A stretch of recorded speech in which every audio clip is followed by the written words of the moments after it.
Chapter 257. Xianxia was Fengzichen. He had the Chaos Bead and the Tree of World. Not to mention the Qi of Origin, he didn't even lack the Khanate origin.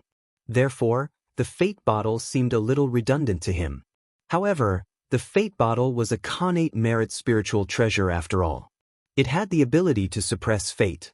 In addition, it was the origin treasure of the Way of Currency.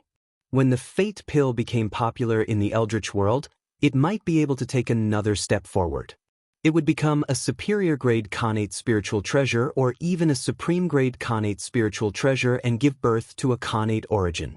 In this way, the Fate Bottle would no longer be redundant.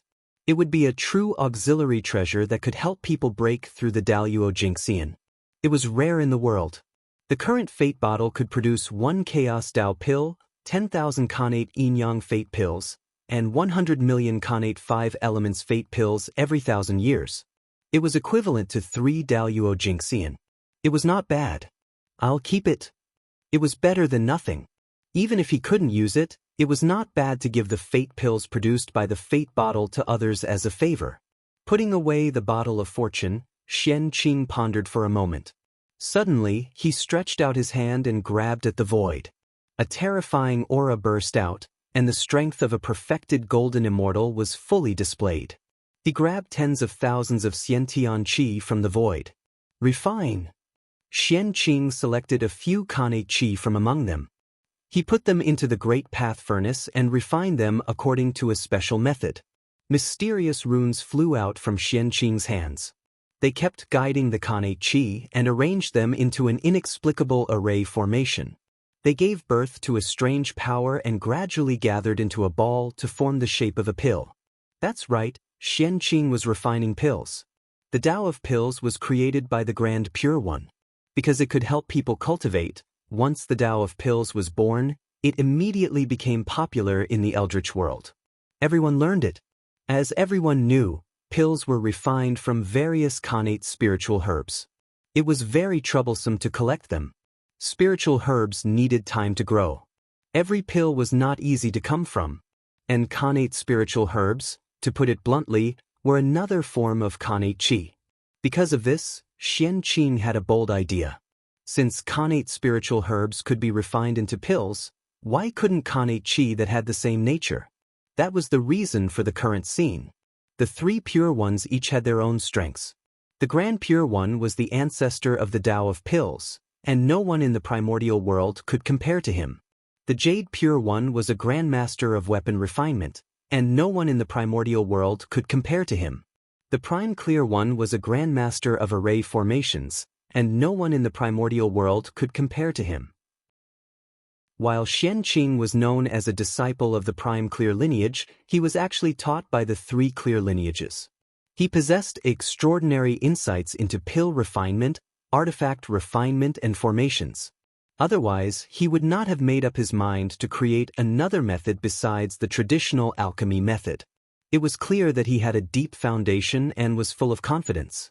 With the help of Hongmeng Daozhong, Fengzichen's comprehension ability was only inferior to Dao ancestor Hongjun, who had the creation Jade Butterfly. He could be said to be the second in the primordial world. Even so, Xianxia was not confident. His achievements in the Tao of Alchemy had surpassed the Grand Pure One. His achievements in the Tao of Artifact Refinement had surpassed the Jade Pure Saint. His attainments in the field of formations had surpassed that of the Prime Clear Saints. It was not easy for him to come to the primordial world and have countless knowledge that far exceeded the era. Wouldn't it be a pity if he could not become the first in the Tao that he cultivated? Therefore, Xianxia painstakingly studied the 3 Taos under such a state of mind. He gathered the strengths of the 3 sects and finally opened up a method to refine pills with Khanate Spirit Qi, the Tao of Qi pills. Since he could not surpass the 3 clear lineages, he would create another Tao on their foundation. It could be considered another kind of transcendence. After painstakingly studying the 3 Taos for many years, Xianxia had not only gained the Tao of Qi pills. There were also many cultivation methods waiting for him to verify. Now, using Khanate Qi to refine pills was to verify the Tao of Qi. Xianxia's goal was to become the ancestor of the itinerant immortals of the primordial world and obtain the support of the supreme karma rank. If he wanted to become the ancestor of the itinerant immortals, the 100 arts of immortal cultivation, pill formations, talisman artifacts, were naturally indispensable. Xianxia was working hard for this. Buzz! After a tremor, a golden pill flew out of the great Tao furnace. It was accompanied by a golden halo and emitted a faint fragrance as it floated in the air. This was a golden pill at the first transformation. This was a golden pill refined with Kanei Qi. Using a large array to refine the essence of Kanei Qi, then using the method of refining weapons to form it, and finally using the method of refining pills to form it. In this way, the golden pill at the first transformation in front of Xianxia was formed. According to the Tai Ching pill scripture, the golden pill was formed by creation. It was divided into 9 transformations. The first transformation was the lowest and the creation was limited. It was used by celestial immortals. The golden pill had 9 transformations and endless creation. It could bring the dead back to life and go against the heavens to change one's fate. There were very few people in the primordial world who could refine the golden pill at the 9 transformations. Therefore, the golden pill at the 9 transformations was extremely precious. It was the pill used by Daluo Jingxian. The golden pill refined by Xianxia was only at the first transformation. In the primordial world, any cultivator who had entered the Tao of alchemy could refine it. It was not considered a rare item. However, this golden pill at the first transformation was refined with Kanei Qi. It had never appeared before the primordial world. Therefore, it had an extraordinary meaning. It symbolized the beginning of a Tao and had great luck and merit. After the golden pill at the first transformation was born, the laws of heaven and earth appeared around it as if they were crowding around it. It was as if they were celebrating its birth. It was extremely magical. Even the heavens and earth were happy for its birth. However, only the golden pill at the 9 transformations could be completed. Only by refining the golden pill at the 9 transformations would the Tao of Qi be considered complete. It would be qualified to appear in the primordial world and become one of the many Tao of cultivation in the primordial world. It would enjoy the Qi of heaven and earth. Once again, he placed the golden pill refinement stage 1 into the great Tao furnace. Then, Xianxia grabbed the Qi of Khanate and started to refine the pill again. A few days later, when the furnace fire was extinguished, the golden pill was born again. It was one step closer to advancing from the golden pill at the first transformation to the golden pill at the second transformation. Continue. With a wave of his sleeve, Xianxia repeated the action just now and prepared to refine the golden pill at the 3 transformations. A few months later, the golden pill at the 3 transformations was born. A few years later, the golden pill at the 4 transformations was born. After repeating this 7 times, the golden pill in front of Xianxia had become the golden pill at the 8 transformations. It was round and golden and had a 5-colored halo. It was extraordinary. Success or failure depends on this. Looking at the golden pill at the 8 transformations in front of him, Xianxia flipped his hand and took out 81 strands of Kanei Qi of different attributes and placed them into the great Tao furnace. The Grand Pure One needed 81 types of Kanate spirit fruits to refine a golden pill at the 9 transformations. That was 81 strands of Kanei Qi. The golden pill at the 9 transformations was endless. It could be useful to Daluo Jingxian. Its refining requirements were naturally precious. Otherwise, wouldn't the golden pill at the 9 transformations be overflowing in the primordial world? Things that defied the natural order must have their limitations, and that was the case. Chapter 258. Once the 9 transformations golden pill appeared, the Tao of Qi core would be completed. In this way, there would be another method in the untainted land, another Tao of alchemy, and another Tao of immortal cultivation. Xianxia could become the ancestor of Qi core and obtain great luck and merit. His status in the Tao of alchemy would be second only to the Grand Pure One. On the other hand, the failure of the 9 transformations golden pill meant that the Tao of Qi core was not perfect and not suitable to appear in the untainted land. It still needed to be perfected and waited for the future. The 9 Transformations Golden Pill was also known as the Tao Core. It contained the origin of the congenital realm and merged with Tao. Only in this way could it help Daluo Jingxian. In front of the great Tao furnace, Xianxia calmed his mind and carefully controlled his Dharma power to promote the fusion of the congenital qi to form the pill. Xianxia was personally taught by the Grand Pure One and had a deep understanding of the Tao of alchemy. Refining the 9 Transformation Golden Pill was extremely difficult for others, but for him, it was just a matter of time and effort. It was not difficult at all, but that was using congenital spiritual herbs to refine the 9 Transformations Golden Pill. It was also his first time using congenital qi to refine the 9 Transformations Golden Pill, so he did not have much experience. Moreover, the success or failure of the 9 Transformations Golden Pill determined the success or failure of the Tao of Qi Core. He had to be careful. Just like that, 1,000 years later, a golden core surrounded by 7 colored halos slowly rose from the furnace of the Great Path. It exploded with brilliant light like a small sun, illuminating the entire universe. The 9 Transformations Golden Pill was completed. 9 refinements took 3,333 years and 3 months. The 9 Transformations Golden Pill, which represented the Tao of Qi Core, was finally refined by Xianxia.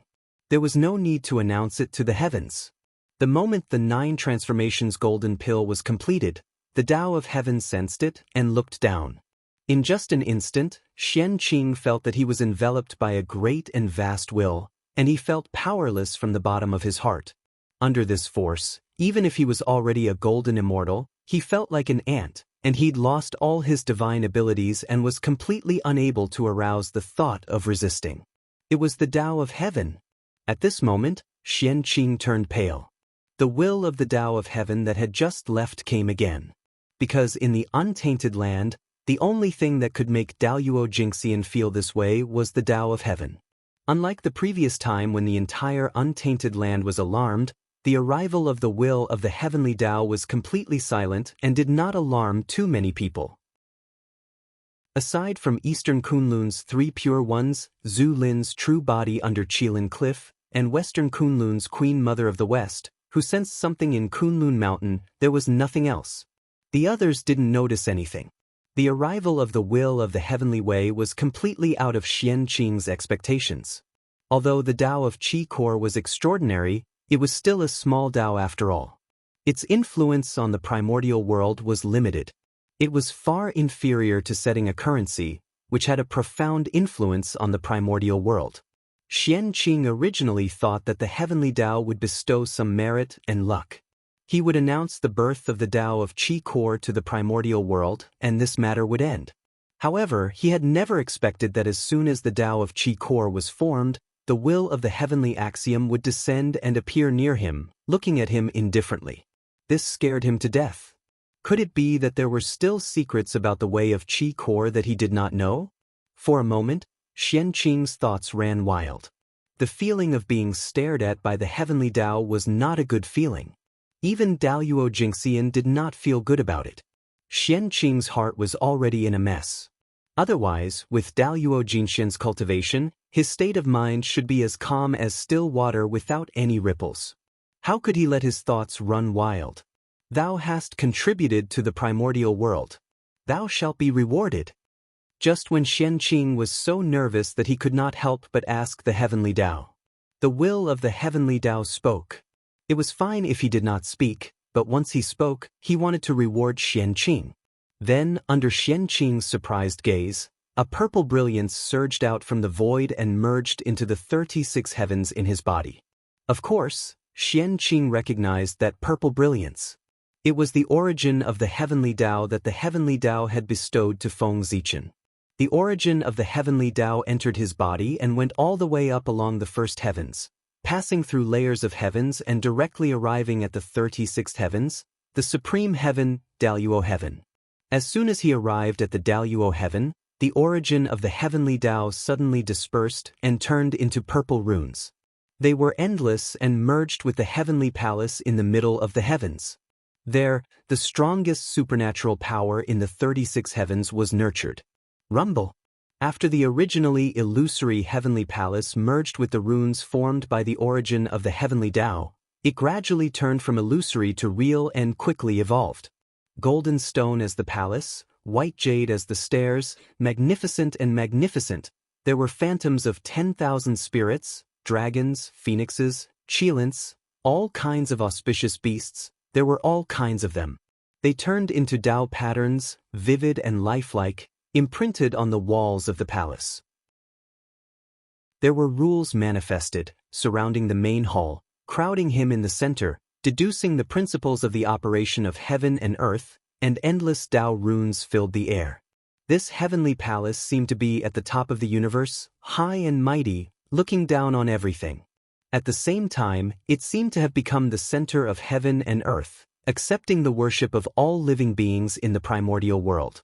Above the tall and towering palace gate, there were 3 big words written with innate divine runes, Mi Luo Palace. This heavenly palace was called Mi Luo Palace. It was at the highest position of the 36 heavens, located in the Daluo heaven. It was eternal and all-encompassing. It was the supreme heaven that ruled over everything. In the myths of later generations, the Daluo heaven was the supreme heaven, and it was the residence of the Daluo Jingxian. And the Daluo Mi Luo Palace, if Xianxia remembered correctly, was the residence of the celestial emperor.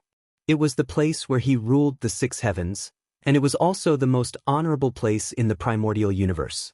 What does this mean? Is it appointing me as the celestial emperor? Looking at the Mi Luo Palace in his body, Xianxia couldn't help but make a bold guess. The incarnation of the origin of heaven, the top innate god-fiend in the primordial world, and the celestial lord of Xianmen, the first of the 3rd generation disciples. He could also sit on the throne of the celestial emperor. Otherwise, the heavenly Tao would symbolize the center of the universe's power. Why would the Mi Luo Palace, which ruled the heavens, manifest in the heaven realm in his body? Wasn't this intentionally appointing him as the celestial emperor? That was the celestial emperor, the highest position in the primordial world, the master of the universe in name. Everything in this world, whether it existed or not, whether it was life or death, or where it was under his rule. If an ordinary person could sit in this position, he would immediately have the strength second only to the saints. His status, in name, was even higher than that of the saints. In later generations, Haotian was called the celestial emperor, but he was actually a puppet. His position was really awkward. But when Tathagata saw him, he also had to bow and not dare to be disrespectful. When the 3 pure ones saw him, they also had to call him His Majesty to show respect. The celestial emperor was the master of the primordial world. His face was the face of the world. Disrespect to him was disrespect to the world. There would be a calamity, and no one was an exception. It was also because the power of the celestial emperor was too great that even the saints were afraid of him. That was why the 4 royals and 6 royals appeared one after another, taking away the power of the celestial emperor step by step.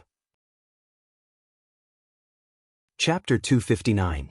Although Di Jun and Hao Tian were both celestial emperors, their natures were completely different. Di Jun had the strength that a celestial emperor should have, but because of the existence of Panga's descendants, his position as the lord of the heavens and earth seemed to be a little unjustified. Hao Tian was the complete opposite of Di Jun. He, who had the strong support of Tao ancestor Hongjun, rightfully sat on the position of celestial emperor. However, Hao Tian did not have the strength to match the position of celestial emperor, causing him to gradually be controlled by the saints in the future and become a puppet in name only. In the primordial world, strength was the most important. External forces were ultimately external forces, not as practical as one's own strength. Hao Tian's future situation was a true portrayal of virtue not matching the position. At this moment, in Xianxing's heart, he was already thinking about how to feign civility with the saints after he ascended the position of celestial emperor. Step by step, he would gradually get rid of the saints' control and become a true celestial emperor. At that time, the celestial emperor was him. The great emperor of Ziwei was him. The North Star Emperor was also him. The 4 royals occupied 2 and the 6 royals occupied 3. in this primordial world, who could shake his position and interfere with his rule. Even Dao ancestor Hongjun could not. However, Xianxia was obviously thinking too much. How could the position of Celestial Emperor be so easy? Di Jun had the merit of the sun star shining on the primordial world, which was why he could ascend the throne of Celestial Emperor. Hao Tian was not worthy of the position. After becoming Celestial Emperor, he had to enter the world to experience tribulations to accumulate merit. In the primordial world, he had experienced a total of 132 million tribulations. Each tribulation should have taken 129,600 years. In total, he had spent about 157 billion years before he achieved success and regained the position of the Celestial Emperor. He was limitless and immeasurable. From this, it could be seen how difficult it was to ascend to the position of Celestial Emperor. Xianxing's identity as a disciple of the Celestial Sect of Wonders was far from enough. To forcefully ascend to the position of Celestial Emperor, Hao Tian's fate was a lesson. A purple light flashed, allowing Xianxia to understand the function of Mi Luo Palace. The highest achievement of the 36 heavens, the Supreme Mi Luo Palace. It controlled the rules of heaven and earth, ruled all the laws in the world, integrated into one, supreme, and destroyed all existence. This was the supreme power that belonged to the Celestial Emperor. At the initial stage, one could combine all the divine abilities in the world and combine them into one, erupting with unparalleled power. At the middle stage, one could control the laws of heaven and earth. When they attacked, it was as if heaven and earth were pressing down, destroying everything. In the later stages, he could command everything in the primordial world, regardless of whether it was people, objects, spells, or Tao. As long as it existed, it could be controlled. Its power was incomparable, its divine might inconceivable. That was why it was called a supreme great divine ability. What a waste of joy! Xianxia was a little disappointed after learning about the function of Mi Luo Palace. Although this mystical ability was powerful and could be ranked in the top 10 in the primordial world, it was still far inferior to the position of Heavenly Emperor. The position of Celestial Emperor was a treasure that allowed one to ascend to the heavens in a single bound. It was also the most precious treasure in the primordial world. But fortunately, with encompassing Net Palace here, once the future Heavenly Emperor loses his position, we can rely on this palace to fight for it. After thinking about it, Xianxia comforted himself. In the primordial world, besides strength, status was also extremely important. Don't you see that those who occupy high positions all have extremely honorable backgrounds? The Magi did not respect the heavens and the earth. They only respected Pangu. Even Dao ancestor Hongjun was not in their eyes. Even so, the witch race still dominated the primordial world. Dao ancestor Hongjun did not dare to kill them. What was the reason? It was because they had the status of Pangu's descendants. Relying on this status, the primordial world would naturally protect them and not let them encounter the calamity of death. If not for the fact that the witch race failed to live up to expectations and created endless killing and lost the protection of heaven and earth, how could the position of the protagonist of heaven and earth fall to the human race? Encompassing Net Palace was the most precious place in the primordial world. It was one of the symbols of the Heavenly Emperor. Since Xianxia controlled it, he naturally had the qualifications to fight for the position of Heavenly Emperor. Perhaps, with encompassing Net Palace, Xianxia could even obtain many supporters. After the origin of the Heavenly Tao descended, the will of the Heavenly Tao slowly retreated. At the same time, changes occurred in the sky above Kunlun Mountain again. Heaven and earth merit gathered and surged towards Xianxia. Before reaching Xianxia, the heaven and earth merit split into two. 30% landed on the 9 transformations golden core, and 70% continued to surge towards Xianxia. However, at this moment, Xianxia waved his sleeve and injected the merit that was surging towards him into the 9 transformations golden core. Suddenly, the 7-colored halo on the 9 transformations golden core became even brighter and turned into a divine ring that surrounded its body. The Tao runes flowing on its body also underwent a transformation. Mysterious runes were born and arranged layer by layer, combining with each other and turning into a mysterious Khanate Dao that merged with the 9 transformations golden core. At this moment, it was no longer a core, but a Dao. Its body carried a mysterious Khanate Dao. The name 9 transformations golden core was no longer suitable for it. Now it was a Dao fruit. The Daoyuo Dao fruit could create a Daoyuo Jingxian Dao fruit. The 9 transformations golden core, which originally contained powerful medicinal power, underwent an unimaginable transformation with the help of the heaven and earth merit and became a rare treasure in the world. The Daoyuo Dao fruit. This item may be of great use in the future. Xianxia could not think of a way to use the Daoyuo Dao fruit in such a short time, so he put it away and waited for the future. After that, with the help of the heavenly path, everything about the Dao of Qi core spread throughout the entire Eldritch land in an instant. This is what a successor should be like. After understanding the essence of the Dao of Qi core, the 3 pure ones were overjoyed and could not help but praise.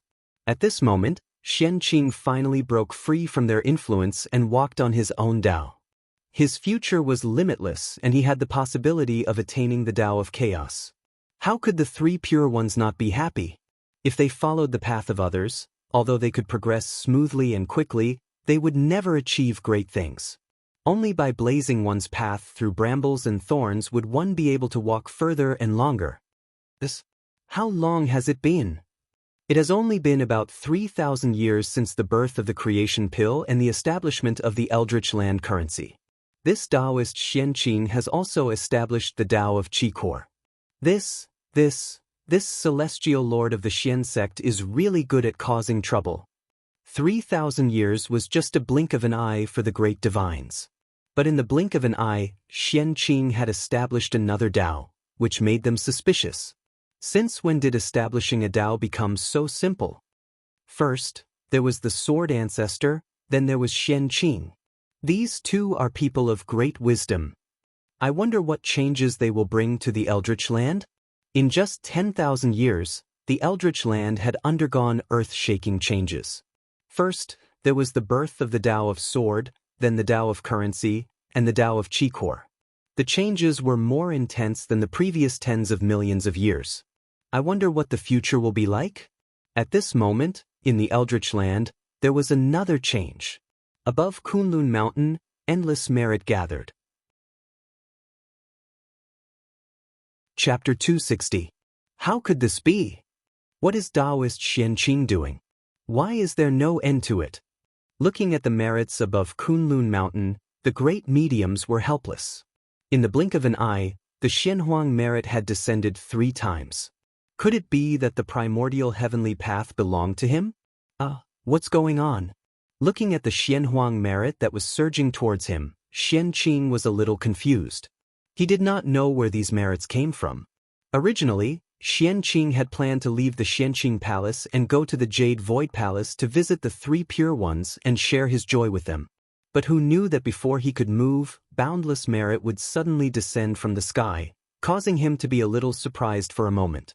This merit came out of nowhere, and it really made him a little confused. The great sage is merciful. Great sorrow and great wish. Save the suffering and save the suffering, infinite and boundless. Praise the 9 heavens immortals. The great sage is merciful. Great sorrow and great wish. Save the suffering and save the suffering and save the suffering, infinite and boundless. Praise the 9 heavens immortals. The great sage is merciful. Great sorrow and great wish. Save the suffering and save the suffering and save the suffering, infinite and boundless. Praise the 9 heavens immortals. Just as Xianxia was puzzled, the praises of all spirits suddenly sounded in his ears. One after another, it was incomparably grand. It was inexplicably moving and shook his heart. What's going on? Why is there the wish of all spirits coming? The sudden turn of events made Xianxia confused and shocked. Other than the Dao of Currency and the Dao of Qi core, he did not do anything else. It was true that these 2 Daos could obtain merit, but it was a little exaggerated to say that they could attract the gratitude of all spirits. Only the gratitude of all spirits from the bottom of their hearts could stimulate the power that was enough to shake everything in his heart. Obviously, the Tao of Qi Core and the Tao of Currency did not have this ability. No matter what Xianxia thought, the merit aura was still surging. It covered the sky and covered the earth, covering everything. Virtuous Qi was everywhere, and nothing could be seen. Otherwise, with the strength of Daluo Jingxian and the strength of many great mediums, how could they not see what was going on? Rumble. More and more Xianhuang merits were accumulated. In the blink of an eye, it exceeded the capacity of Xianqing's body. It gushed out of his body and formed a golden cloud above Kunlun Mountain that covered an area of 1,000 miles. Moreover, as the number of merits increased, the auspicious cloud continued to expand, attracting the attention of countless people. Just like that, the golden auspicious clouds above Kunlun Mountain turned into a radius of 10,000 miles. The virtuous qi in the sky gradually stopped, and the heavens regained their clarity. After careful calculation, the Xianhuang merit points that Xianqing obtained this time were no less than the merit points that he obtained when he created the Xiantian sword Dao. That also meant that without him knowing, he had done something that was of great merit to all living beings and had an endless and far-reaching impact on the future of the primordial world. Otherwise, the heavenly Dao wouldn't have given him so much merit, and he wouldn't have obtained the power of all spirits. Spirit race. The moment Tianji became clear, Xianqing learned about the origin of the black-yellow merit. It was the race with the largest population and the least sense of existence in the untainted land, the spirit race. The spirit race was the general name of the primordial world's plants. Flowers, trees, mountains, rivers, spiritual herbs, immortal roots, and all the natural spirits of the primordial world could be called the spirit race. However, it was too difficult for a natural spirit to transform.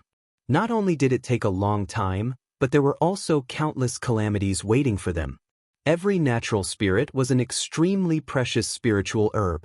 It was needed to assist in cultivation, and it was even more needed to refine pills. As such, their fate could be imagined. Moreover, the higher the grade of the connate spirit root, the more difficult it was to transform. It was almost impossible for a top-grade connate spirit root to transform. All these reasons combined made the number of experts of the spirit race extremely small. There were very few Daluo Jingxian. There were almost none of them with top-grade combat strength. It wasn't that there weren't any. In terms of strength, the spirit race might not be weaker than the shamans and demons. That was because the spirit race had produced 2 primordial chaos experts. In this way, the shamans and demons without primordial chaos experts seemed to be inferior to the spirit race. They didn't dare to. Their success was due to primordial chaos, and their failure was also due to primordial chaos. How much providence was needed to support 2 primordial chaos experts? Therefore, the birth of 2 primordial chaos experts almost drained the spirit race's luck and foundation, causing the spirit race to completely decline. It had not recovered to this day. In the primordial world, the spirit race had ended up in such a miserable state. It might be related to this. Unfortunately, the origins of these 2 primordial chaos experts were complicated. Their thoughts were elsewhere, and they completely ignored the life and death of the spirit race, leaving it to fend for itself. Otherwise, with 2 primordial chaos experts, even if the spirit race could not become the protagonist of the world and rule the primordial world, it would not be difficult for them to become an overlord and watch the changes of time. Otherwise, how could they have ended up in such a miserable state? Of the 2 primordial chaos experts, one was the primordial chaos expert, Great Immortal Yang Mei. His main body was one of the 10 great connate spirit roots of the primordial world, the hollow willow tree. His cultivation was unfathomable, and he was the first existence to reach the primordial chaos in the primordial world. He had achieved the Tao before the Tao ancestor. It was said that the Tao ancestor once fought with Yang Mei and used all his spiritual treasures, but he did not touch him at all. Instead, all his spiritual treasures were taken away by him, which greatly embarrassed him. From this, it could be seen how powerful Great Immortal Yang Mei was. Moreover, the predecessor of Great Immortal Yang Mei was even more terrifying. He was the space demon god, ranked second among the 3,000 chaos demon gods. His strength had reached an incredible level, second only to Pangu. Such a figure could not forget the chaos outside the realm. The primordial world was not in his eyes. So what was the spirit race? The second primordial chaos expert was a high and mighty saint. One of the top 10 primordial spiritual roots in the primordial world was the primordial Bodhi tree. He was the second sect master of the Western sect, Taoist Jun. Taoist Junti's thoughts were needless to say. He wanted to strengthen the Western sect and restore the prosperity of the ancient West. Just the Western sect alone made him feel a little powerless. How could he care about the life and death of the spirit race? This led to the current situation of the spirit race. Today, the spirit race thanked Xianxia because of the influence of the Tao of Qi core. With the birth of the Tao of Qi core, if people wanted to refine elixirs, they could also collect the primordial Qi to refine elixirs. In this way, countless spirit race could avoid the disaster of being destroyed and had a slight chance of becoming Tao. With a thought, countless people could be saved. Wouldn't that be immeasurable merit? Although Xianxia established the Tao of Qi core, he simply wanted to open another branch outside the traditional Tao of pills. He did not think so much at all. However, the heavenly Tao did things based on one's actions, not one's heart. As long as one did something with great merit, there would be Xianhuang merit, even if it was just unintentional. That was how Xianxia's merit came about. Chapter 261. Spiritual Venerable? Under the wishes of the Ling clan, Xianxia found that there was a new karmic rank on him. Spiritual Venerable, the Venerable of the Ling clan. With the Spiritual Venerable karmic rank, Xianxia's body immediately had a wonderful change. In his perception, the world was different. Everything had come alive and was releasing their emotions to their heart's content. Their happiness, anger, sorrow, and joy, and everything they had experienced in the past were all sensed by Xianxia. Even the things that happened here in the past were spied by Xianxia from the memories of all things. Listen to the sound of everything.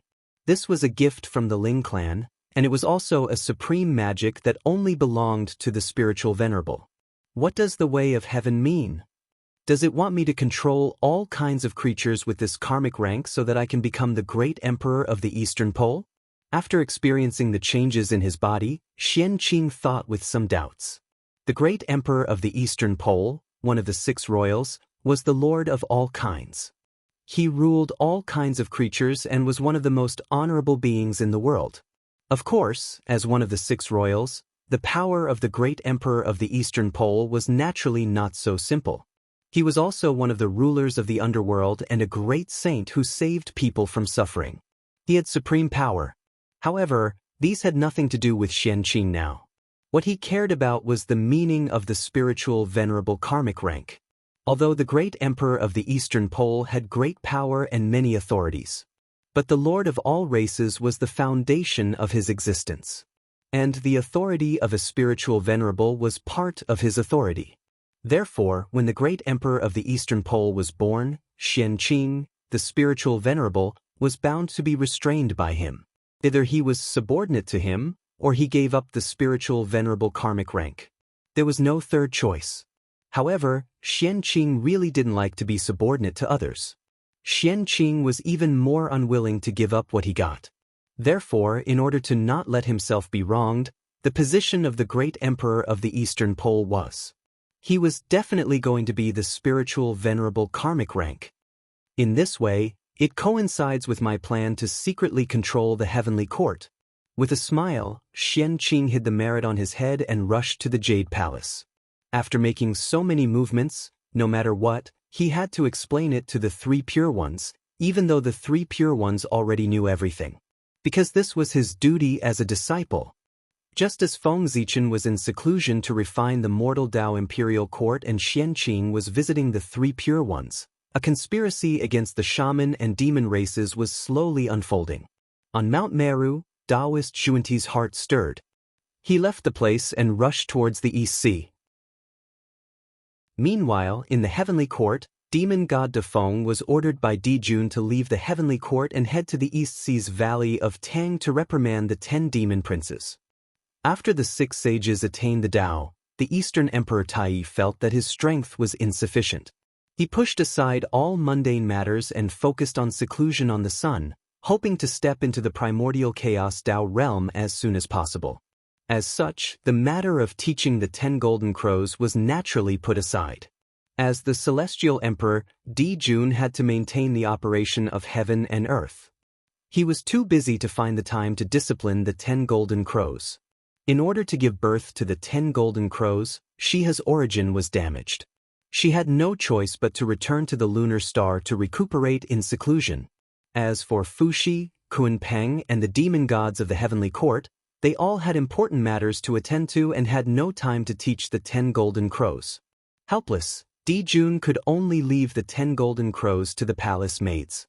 However, the palace maids had limited talent and low status. The highest cultivation level among them was only Tai Jingxian. When facing the 10 Golden Crows, it was already extraordinary that they could barely maintain their composure. How would they dare to criticize the 10 Golden Crows? As a result, the 10 Golden Crows became lawless. The 10 Golden Crows were bored in the heavenly court and wanted to go to the primordial world to take a look. They ignored the palace maid's obstruction and rushed towards the southern heavenly gate. The Golden Crows were the spirits of the sun. Their bodies were covered in true sun fire that could burn the sky and boil the sea. They were extremely powerful. This was especially so for the 10 Golden Crows. As they were born and not born naturally from the sun star, they should not be so powerful. However, Shiha was eager to love her son. When the 10 Golden Crows were still in the gestation stage, she did not hesitate to exhaust her own origin. She used the extreme yin to generate yang to forcefully strengthen their origin. With this help, after the 10 Golden Crows were born, their innate origin was sufficient. They were all innate god fiends and were not inferior to the gods born naturally from the sun star. However, there were gains and losses. Although the 10 Golden Crows had obtained strength that far exceeded their own, they had also paid a price. Before Daluo Jingxian, they were unable to fully control their own strength, causing the true sun fire to leak out and keep people away. Therefore, if the 10 Golden Crows ran to the primordial world rashly, the true sun fire emitted from their bodies would cause a terrible disaster to the primordial world. Unfortunately, the 10 Golden Crows were noble. Even if the heavenly soldiers and heavenly generals had the strength to take them down, who would dare to do so? Fortunately, when the 10 Golden Crows were about to rush out of the southern heavenly gate, Kunpeng returned to the heavenly court because of Feng Zichen and bumped into them. The heavenly generals did not dare to attack the 10 Golden Crows, but Kunpeng did not have such scruples. He immediately took them down and brought them to Dijun for him to deal with. Dijun was very angry about the 10 Golden Crows' actions. He immediately locked the 10 Golden Crows in the Tang Valley. They were not allowed to come out until their cultivation was Daluo Jinxian's. Demon god De Feng went out of the southern heavenly gate. After confirming the direction, he flew straight to the East Sea. However, just as he was about to reach the East Sea, a 7-colored light suddenly appeared in the void and enveloped him. But strangely, De Feng did not seem to notice the abnormality around him. He continued to rush to the Tang Valley without looking back. This 7-colored light was naturally formed by Taoist Zhuandi. Otherwise, with the strength of demon god De Feng and Daluo Jingxian, how could he not notice the abnormality? Only a saint could do something like that. The Tang Valley, the legendary place where the sun rises. Of course, this was only a legend in the future. Since ancient times, the sun star had always been high above the 9 heavens. It had never changed. Naturally, there would not be a place where the sun rises and sets. The so-called place where the sun rises was just a misunderstanding caused by the 10 Golden Crows playing here. They were seen by others and spread false rumors over countless years. Open! Outside the Tang Valley, De Feng took out the token given to him by Dijun and drew in the void.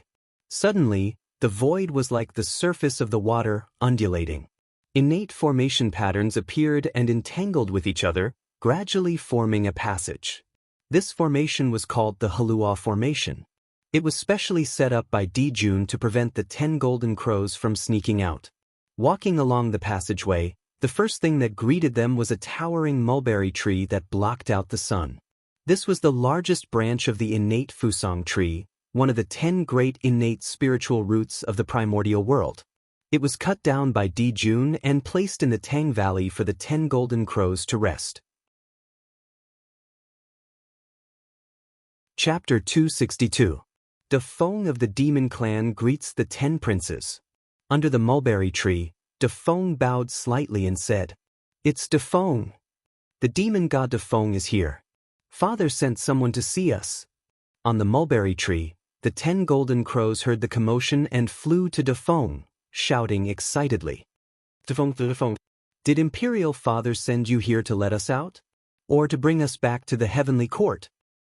The Valley of Tang is too small and too boring. It's not fun at all.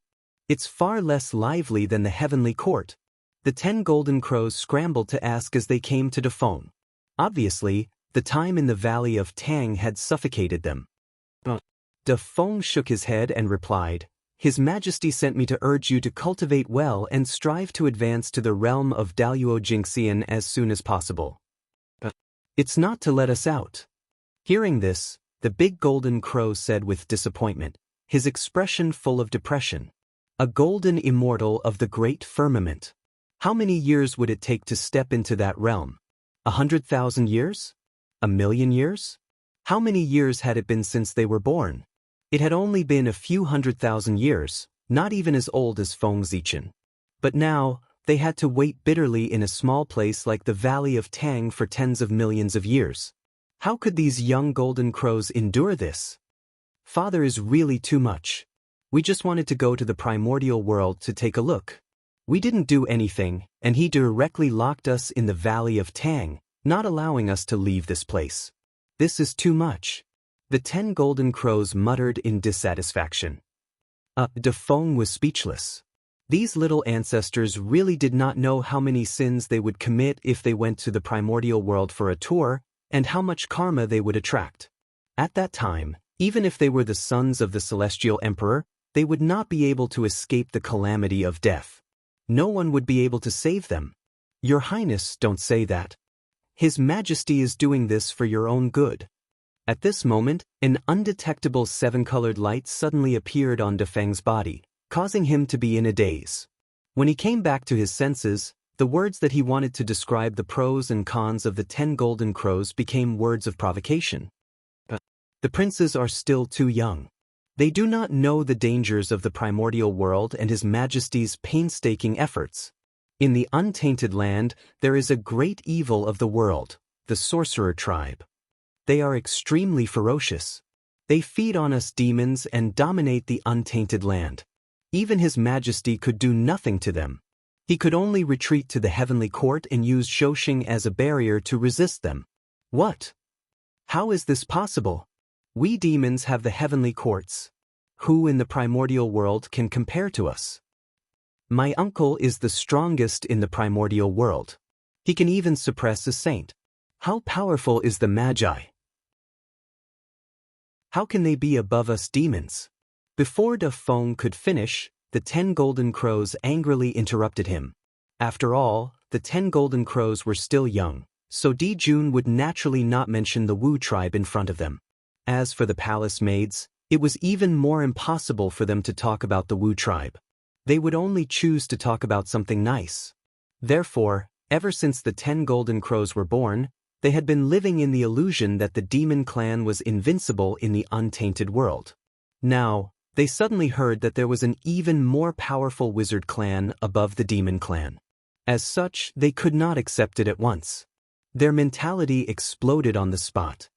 Damn the Wu tribe. How dare they feed on us demons? They really deserve to die.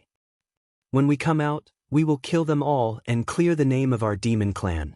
Flying in the air, the 10 golden crows said hatefully. Ha! At this moment, De Feng suddenly laughed.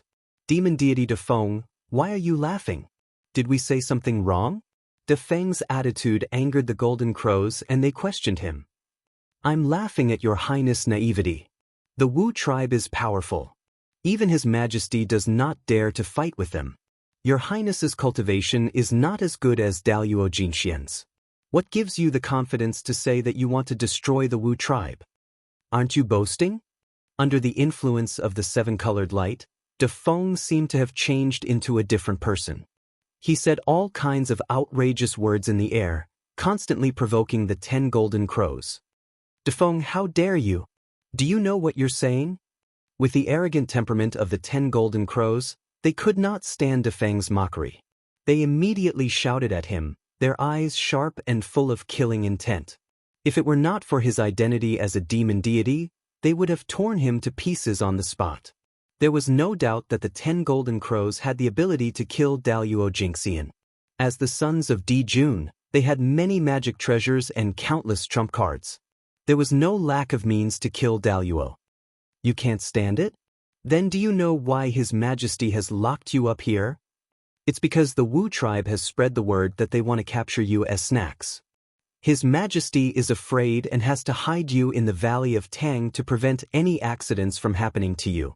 If His Majesty is not afraid of the Wu tribe, he would have destroyed them after the Wu tribe spread the word. Why would he let you hide here? At this moment, De Feng had completely lost his mind and was completely influenced by Kundi. His every move was according to his thoughts. How dare you? What a disgrace! I want to destroy the Wu tribe. At this moment, the 10 golden crows' eyes were red and their bodies were full of killing intent. The sun's genuine fire rolled out and burned the void until it was distorted. If it were any other time, De Feng's nonsense would not have been able to fool the 10 golden crows.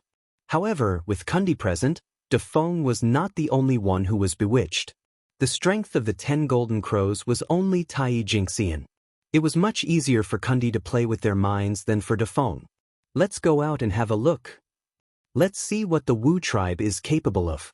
How dare they treat us as snacks? The more they thought about it, the angrier they became. The 10 golden crows shouted at the same time and suddenly merged into one huge golden crow.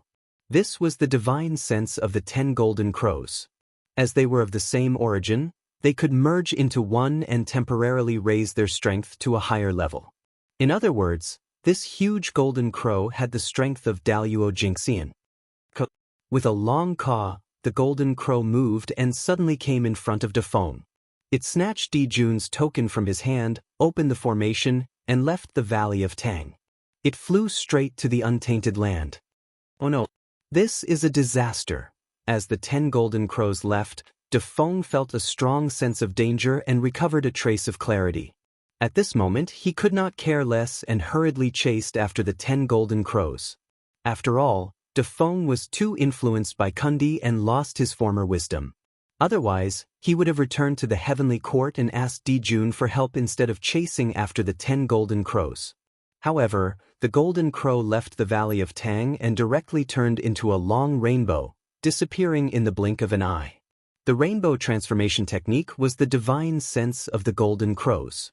In terms of speed, it could be ranked in the top 3 in the untainted land. De Feng could not easily catch up with it.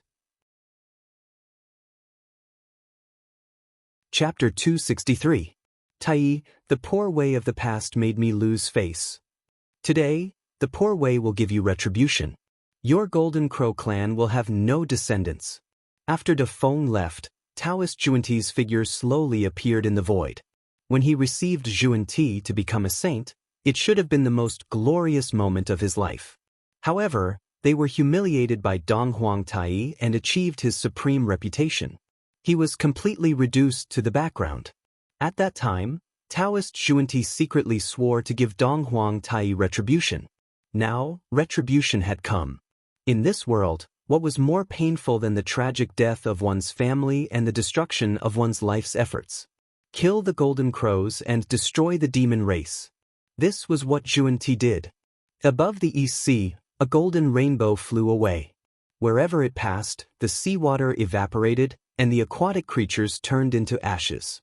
It was unknown how many people it had killed. However, the golden rainbow was too fast. When the mighty figures of the East Sea looked over, it had already disappeared. In the human clan's ancestral hall, Feng Zichen, who was refining the human Dao imperial court, suddenly had an ominous premonition. It became more and more intense, waking him up. What happened? From this premonition, Feng Zichen vaguely sensed that something big was going to happen in the primordial world. Its influence was far beyond imagination. Yes, it's the Golden Crows. The 10 Golden Crows are traveling in the primordial world. Is the Great Shaman-Demon War about to begin? Separating a strand of divine thought, Feng Zichen looked outside. What he saw was a golden rainbow flying over. With his eyesight, how could he not recognize the origin of the golden rainbow? It was the 10 Golden Crows, the sons of the Celestial Emperor. The 10 of them are really Dijun's good sons. Looking at the 10 Golden Crows flying over, Feng Zichen sighed. Although the shamans and demons had a deep grudge, after so many years of fighting, they gradually reached a balance. The demons controlled the sky, and the shamans controlled the earth. The two races lived in peace for a long time, and the primordial world ushered in a long time of peace. However, the 10 Golden Crows destroyed this great situation. This completely ignited the hatred between the shamans and demons, leading to an unprecedented war between the two races. That is, the Second World War of the Liches, the final battle of the Liches. It could be said that the 10 Golden Crows traveling to the primordial world was the fuse for everything. Everything happened because of this. The exciting years of ups and downs in the future were also pulled open because of this. At this moment, looking at the 10 Golden Crows, Feng Zichen could not help but feel as if he was witnessing history, and his heart was indescribably excited. Not good, humans. Suddenly, Feng Zichen thought of something and could not help but cry out. He no longer cared about refining the royal court and left the ancestral shrine with a flash. Wherever the Golden Crow passed, the power of the Grand Sun True Fire would be unleashed and wreak havoc, causing the earth to be scorched and the rivers to dry up. What would happen if they were to pass by the human race? Although the East Sea was protected by Nuwa's enchantment, there was no need to worry about the Grand Sun Primordial Fire. However, the human cities outside the ancestral land did not have such good treatment. If they were unlucky and happened to be in the path of the Golden Crow, they would probably be burned to ashes by the Grand Sun True Fire in an instant. 5 Emperors Canopy. Outside the ancestral land, Feng Zichen's mind moved, and the 5 qi in his body surged and flew out of his body, forming a huge 5-colored canopy in the air. This time, the Emperor shadows imprinted on the 5 Emperors Canopy were no longer the 5 elements sacred beasts, but the 5 elements demon gods, the 5 chaos demon gods. Therefore, as soon as the 5 Emperors Canopy appeared, it connected to the Khanate 5 elements Tao. No, not connected, but requisitioned. As the 5 elements demon god roared, he actually forcibly requisitioned the power of the Khanate 5 elements Tao, pulling it out from the underworld and circling it around his body. This was the first time Feng Zichen used the 5 Emperors' great mystique after confirming Daluo Jinxian's Tao. He did not expect that after not using it for a long time, the 5 Emperors' great mystique would transform to such an extent. It would not be an exaggeration to call it a great Tao mystique. At this moment, the 5 Emperors' Canopy was the Tao, the Khanate 5 elements Tao. Under the powerful power of the 5 elements demon god, it temporarily replaced the existence of the Khanate 5 elements Tao. It was clearly in front of Feng Zichen, but it was omnipresent. This was the magic of the Khanate Tao. It was compatible with the origin of heaven and earth, and it was omnipresent in the primordial world. The moment the 5 Emperors Canopy replaced the Khanate 5 elements Tao, almost at the same time, the figures of the 5 Emperors Canopy appeared in the sky above all the cities and tribes of the human race. Streams of 5 elemental qi descended, protecting them within. In the sky above the East Sea, 10 golden crows passed by with long golden tails. Specks of golden light floated down from the sky and fell to the ground. That was the true sunfire. Every speck could burn a Tai Jinxian to death. It was extremely terrifying. Fortunately, the East Sea was protected by the barriers set up by Nuwa. Before the true sunfire could fall, it was destroyed by Nuwa's barrier in midair. Otherwise, the human race would have suffered great losses.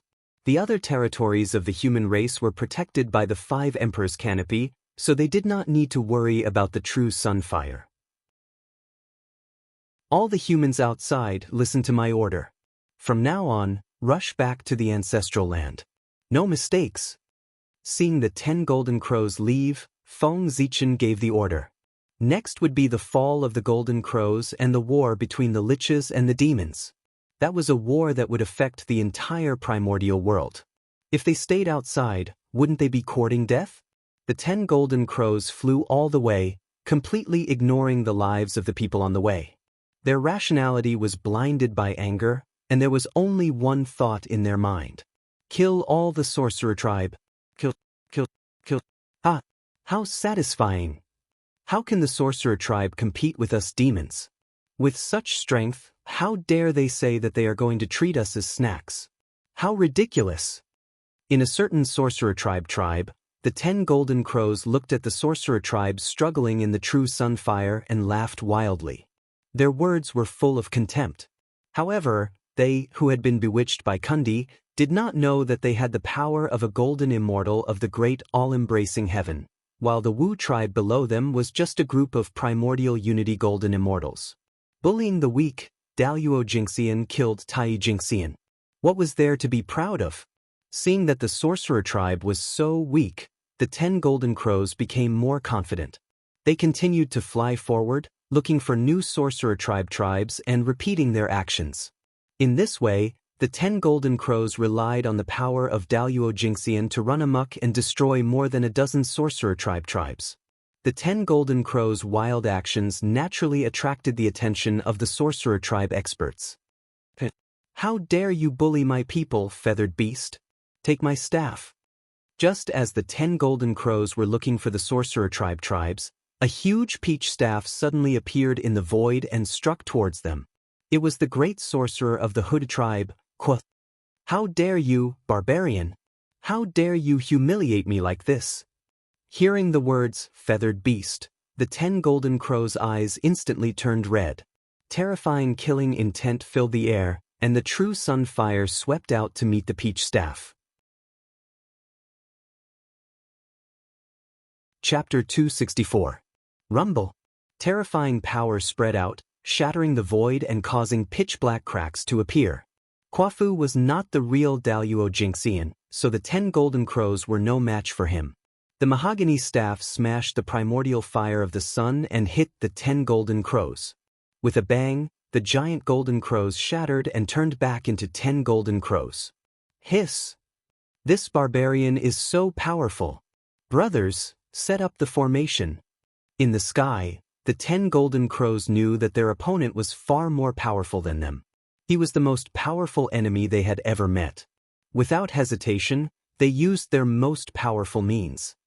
10 suns burning sky formation, start.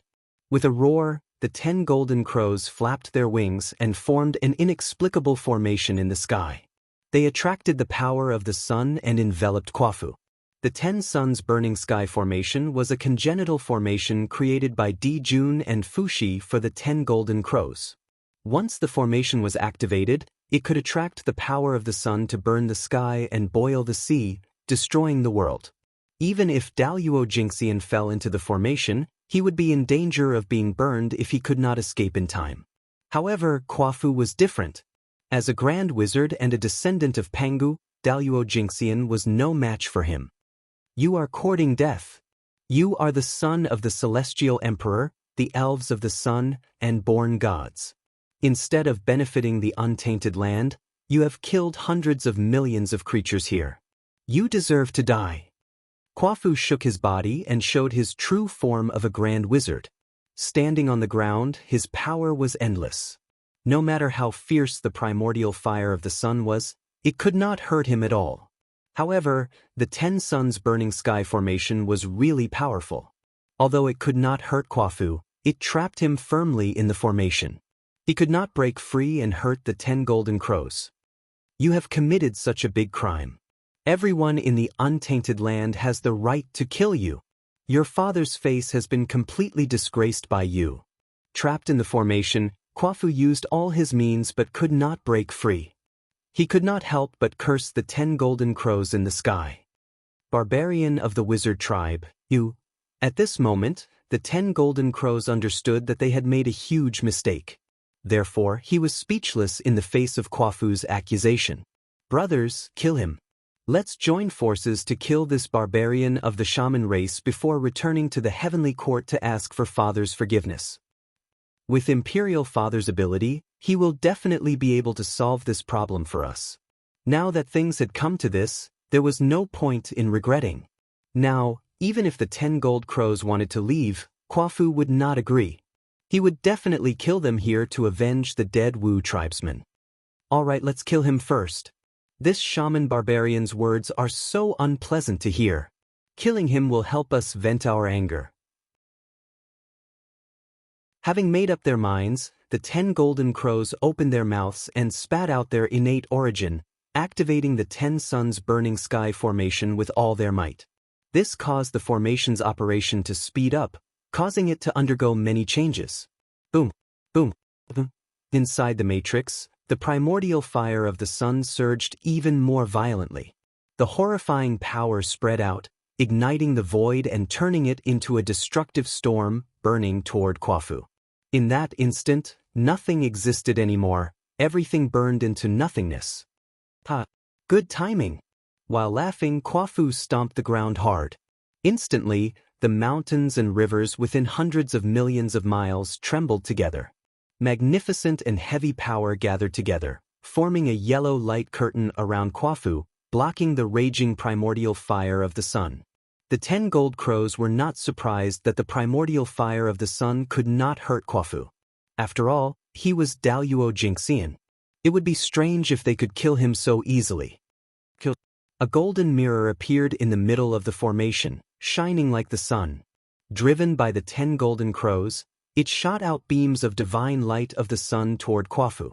This was the divine sun mirror, an ultimate primordial spiritual treasure bred by the sun star. It had always been kept by Dijun. It was not until the 10 gold crows were born that he took it out and gave it to the 10 gold crows to protect themselves. Kwafu was not afraid. He swung his peachwood staff and swept it forward. Tremendous power poured out, extinguishing the divine sunlight that was surging toward him. Then Kwafu stuck the peachwood staff into the ground. With a flash of green light, the peachwood staff grew in the wind. In the blink of an eye, it turned into a towering peach tree, supporting the whole matrix.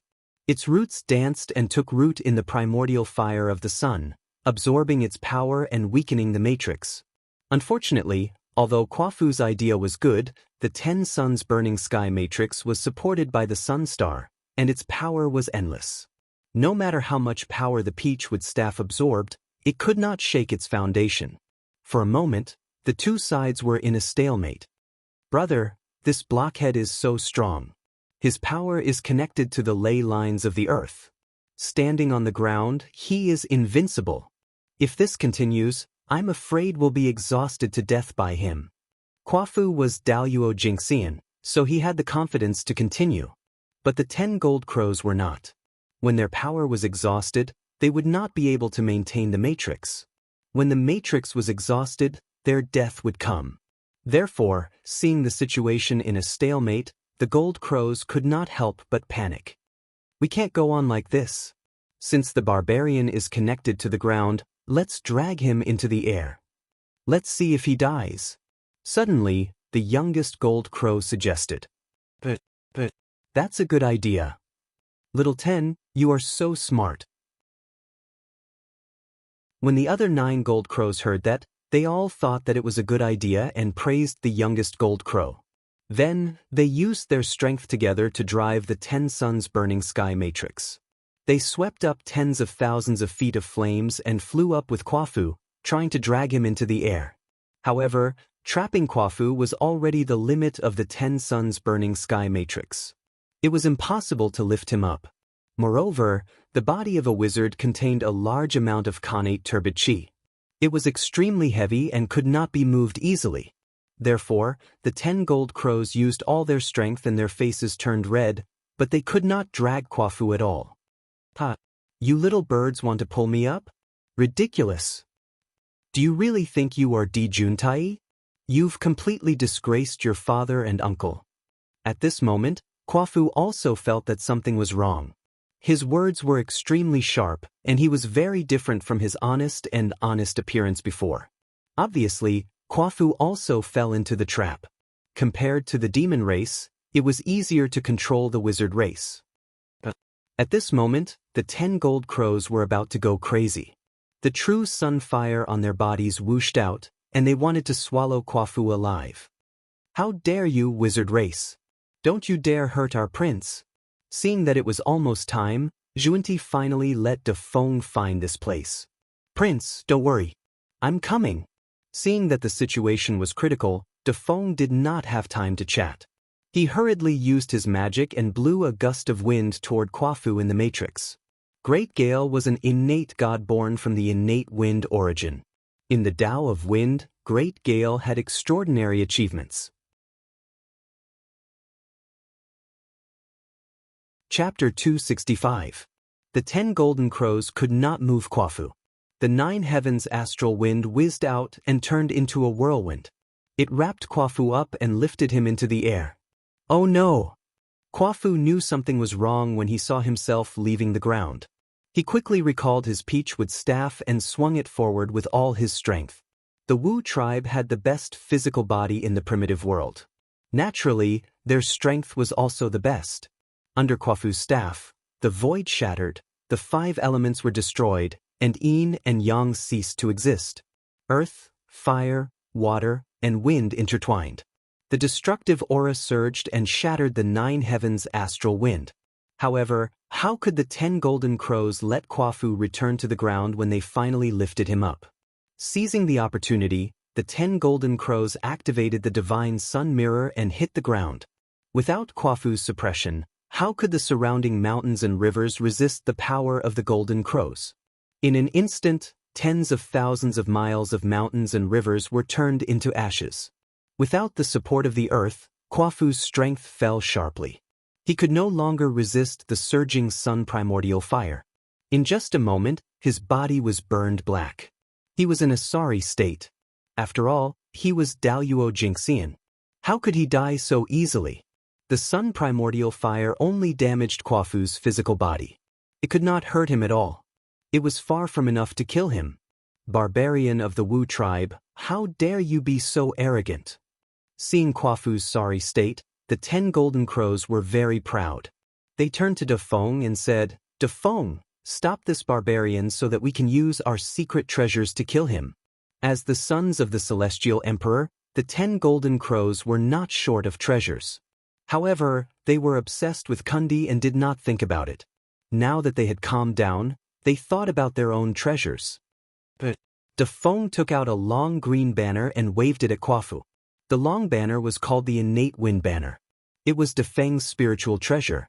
It was an upper-grade innate treasure that could release innate divine wind. The innate divine wind whizzed out and turned into green chains, locking Kwafu firmly. No matter how hard he struggled, he could not move. "Your Highness, do it quickly. Kwafu's strength is extraordinary. I can't hold on for long." After suppressing Kwafu, De Feng hurriedly shouted to the 10 golden crows. They were both Daluo Jingxian. Without the help of the 10 sun-burning sky formation, it was hard to say who would be the one suppressing the other. "Hey, go die." Sneering, the golden crow took out a silver needle and stabbed it toward Kwafu. Above the silver needle, the Khanate Taiyin origin chi flowed. It released a shocking chill that seemed to be able to freeze the world. This was the Taiyin Isoul needle, a supreme treasure created by Shiha using the essence of the Taiyin star. It contained the Tao of Taiyin and could freeze all things and kill all life. Such a treasure could only be refined once every 100 million years. It was a rare treasure in the primordial world that could kill Daluo Jingxian. In front of the Taiyin Isoul divine needles, the physical body that the sorcerer tribe was so proud of had completely lost its function. It was like a rag that was easily pierced through. In an instant, Kwafu's expression froze. His body stiffened, and he was frozen into an ice sculpture. A terrifying Khanate chill spread out and wiped out all life in his body. Then, the Khanate chill spread up and wiped out Kwafu's Khanate indestructible true spirit. Just like that, a grand sorcerer, a powerhouse who dominated the primordial world, silently died here. Your Highness, Quafu has been killed. The sorcerer tribe will not let this matter rest. We should leave as soon as possible to avoid any accidents. The land was the territory of the sorcerer tribe. If they killed the Grand Sorcerer here, when the sorcerer tribe experts arrived, they would not be able to escape. No one could save them. The heavenly court. They had to return to the heavenly court immediately. Only by returning to the heavenly court could they be considered safe. However, before they could do anything, a black arrow suddenly shot out from the void. It directly pierced through the 3 golden crows and killed them on the spot. Third brother. Who? This sudden scene left everyone dumbfounded. After a while, the golden crows finally reacted to what had happened and roared with their eyes wide open. On the other side, Defeng's face turned pale. The 3 golden crows were dead. The son of the celestial emperor was dead in front of him. This was a big deal. Ho-yi, you deserve to die. The golden crows could not recognize the origin of the black arrow, but Defeng, who had dealt with the sorcerer tribe for many years, could recognize the origin of this object. That arrow was the Xianming arrow. It was the personal treasure of the Grand Sorcerer, Ho-yi. The identity of the person was self-evident. He was one of the strongest sorcerer tribe, Ho-yi. Since the establishment of the demon tribe, Ho-yi's hands were stained with the blood of countless demon tribe members. Even several demon gods had died in his hands. He was the strongest among the Daluo. He was the top Daluo Jinxian below the sage-to-be. Ho-yi's name was enough to make countless demon tribe tremble in fear. Puff! Another black arrow appeared and pierced through the 4 golden crows, taking away their lives. This was Ho-yi's response to Defeng. So what if you are the son of the celestial emperor? How dare you kill the grand sorcerer of the sorcerer tribe? Ah! Bastard! Defeng felt like he was going crazy. In front of him, another son of the celestial emperor had died. What was Ho-yi doing? Was he forcing the demon tribe to wage a full-scale war against the sorcerer tribe? Now that things had come to this, Defeng knew that even if he returned to the heavenly court, Dijun would not let him go. It was better to fight to the death and fight for a chance of survival for the little golden crows. He could ask for Dijun's forgiveness and resurrect him in the future. Ho-yi, I'll fight you to the death. With a decision in his heart, Defeng burned everything he had in exchange for unparalleled power and charged toward Ho-yi. Ho-yi was a figure on the level of one of the 10 great demon gods. He was far from what Defeng could compare to. If he wanted to save someone from his hands, he could only fight with his life. Your Highness, return to the heavenly court quickly. His Majesty is there. He will definitely protect you. While charging toward Ho-yi, Defeng did not forget to remind him. However, before he could finish speaking, another 2 golden crows were shot to death by Ho-yi. Go! With a roar of grief and indignation, Defeng woke up the little golden crows who were in a daze. Go quickly! Run to the heavenly court! At this moment, the golden crows finally knew fear. The tragic deaths of their 4 brothers made them angry, but at the same time, they also felt a strong sense of fear. Since they were going to die, what about them? With a shudder, the golden crows hurriedly flapped their wings and flew quickly toward the heavenly court. Run quickly. Run to the heavenly court and let Father avenge them. At this moment, this was the only thought left in the golden crows' minds. You still want to escape? You must be dreaming. You killed the grand sorcerer of the sorcerer tribe, destroyed the untainted land, and killed hundreds of millions of living beings. All of these sins can only be repaid with your lives. Seeing that the golden crows were about to escape, Ho-yi said coldly. Chapter 266. The Xianming arrow was the most precious treasure of the Xianming tribe. It was made from the bones of the Xianming ancestral witch. There were only 10 arrows in the world. The Xianming ancestral, which was the rain ancestral witch, the winter god, and the north god. He was in charge of the ice and snow of the primitive world. Therefore, the Xianming arrow made from the bones of the Xianming clan was one of the best-earned treasures in the world. It was also the nemesis of the golden crows. Anyone who touched it would die. Ho-yi was different from Kwafu. He was a witch born from Panga's blood. He was the first witch. He was of noble birth and was far from ordinary Khanate godfiends. Even an ordinary sage-to-be might not be his match, let alone De Feng, who was not even ranked in the demon race. Scram! After sending De Feng flying with a punch, Ho-yi continued to draw his bow and shoot 3 arrows in the direction of the Golden Crow's escape. Swoosh, swoosh, swoosh. Amidst whooshing sounds, 3 more Golden Crows were killed by Ho-yi. Ho-yi, the god of archery, never missed. Ho-yi's arrows had surpassed the level of skill and reached the level of Dao. If he went one step further, he would be like Feng Zichen, who established the Khanate sword Dao. He could imprint the Dao of archery into the origin of heaven and earth, turning the acquired Dao into the Khanate Dao. Such an expert could easily kill the little Golden Crows. Not to mention, he was holding the nemesis of the Golden Crows, the Xianming arrow. Today, the 10 Golden Crows were doomed. No, 7 Golden Crows died tragically. De Feng had already expected his end. He could not help but despair. Ho-yi, let's die together. After a while, seeing Ho-yi aiming his bow at the remaining Golden Crows, De Feng gritted his teeth and rushed to Ho-yi's side. He exploded. It's useless. Ho-yi stood in the center of the explosion and did not move. He allowed the power of De Feng's explosion to hit his body. At this moment, the powerful physical body of the sorcerer tribe was fully displayed on his body. Grand Witch Kwafu, I've avenged you. With that thought in mind, Ho-yi loosened his grip on the bow. Suddenly, 3 black arrows shot out. Their targets were the remaining 3 Golden Crows. My son!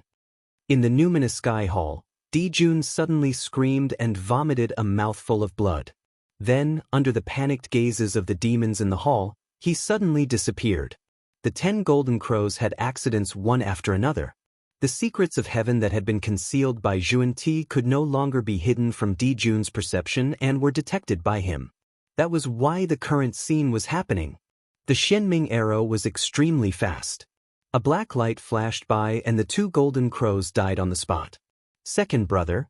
On the other side, the Golden Crow couldn't help but cry out sorrowfully when he saw that another of his 2 remaining younger brothers had been killed. At the same time, he also noticed that there was a black arrow coming from behind him and his 10th brother. Little brother, you have to survive. Imperial father, please take care of Imperial mother. After taking one last look at the sun star, the Golden Crow ignited its origin and drove the sun god mirror. It was like a small sun as it collided with the Xianming arrow that was shot towards the Golden Crows, blocking the fatal blow for him. You have to survive. With that last sentence, the Golden Crow completely disappeared from the world, leaving nothing behind. Big brother. This scene made the Golden Crow's eyes almost pop out of their sockets. He wanted to immediately turn back and fight Ho-yi, but he couldn't. The Golden Crow used his life in exchange for a chance to escape. He couldn't let the Golden Crow's sacrifice be in vain. He had to survive and escape back to the heavenly court to avenge his brothers. Resisting the urge to turn back, the 10 Golden Crows used all their strength to activate the rainbow transformation technique and flew back to the heavenly court.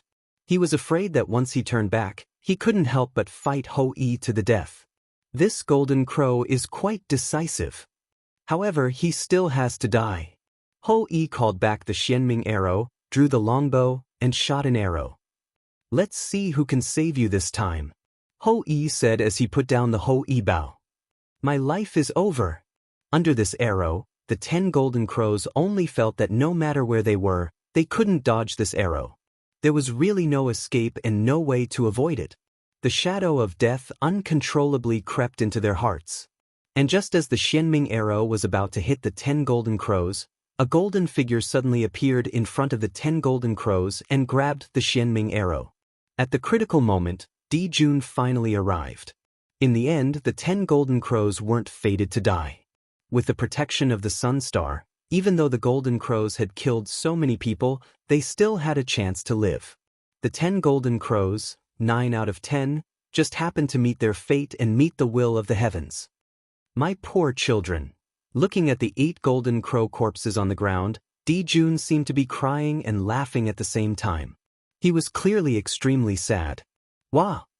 Father, Big Brother and the others are all dead. In order to save me, Big Brother even burned his origin and returned to the embrace of the Sun Star. Nothing is left of him. Father, you have to avenge Big Brother and the others. Seeing Jun, the 10 Golden Crows' fear was finally released. They couldn't help but cry out to Jun, "Don't cry. You are the crown prince of the demon race. How can you cry?" Looking at the remaining 10 Golden Crows, Jun said sternly, "It was all because he spoiled the Golden Crows too much that today's disaster was caused." In Jun's heart, he really regretted it. Good, very good.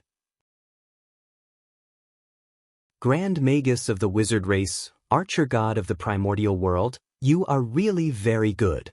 With a wave of his sleeve, Jun sent the 10 Golden Crows back to the heavenly court.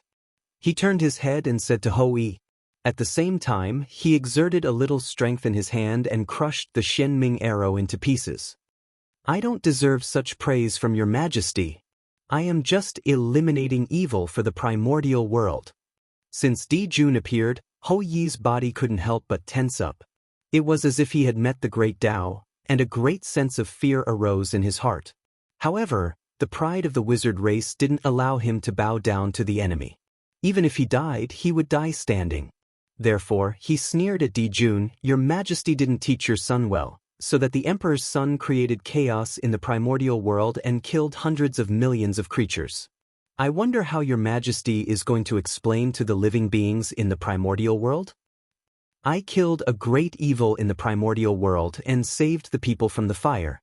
I wonder how your majesty is going to reward me?" As the Lord of Heaven and Earth, Jun naturally had to be responsible for all living beings in the world. There was nothing wrong with Hou-Yi asking him this question. "Humph, you have a sharp tongue." With a cold smile, Jun didn't answer Hou-Yi's question. Because Hou-Yi was right. It was all the Golden Crow's fault. Killing the Golden Crows was not only not wrong, but also meritorious. If Jun hadn't come here and affected the operation of heaven and earth, merit would have fallen into Hou-Yi's body at this moment as a reward. However, Hou-Yi killed Jun's 9 sons. He couldn't wait to cut Hou-Yi alive. How could he reward him? "How can I forgive you for killing my 9 sons? Pay with your life for my poor son." Jun stretched out his hand and grabbed Hou-Yi. Chapter 267. Just like when Hou-Yi killed the 3-legged crow, the 3-legged crow had no power to fight back. Jun wanted to kill Hou-Yi, and Hou-Yi also had no power to fight back. Jun's hand was not big, only the size of an ordinary person, but in Hou-Yi's eyes, it was extremely huge, as if it covered the sky and completely blocked his vision.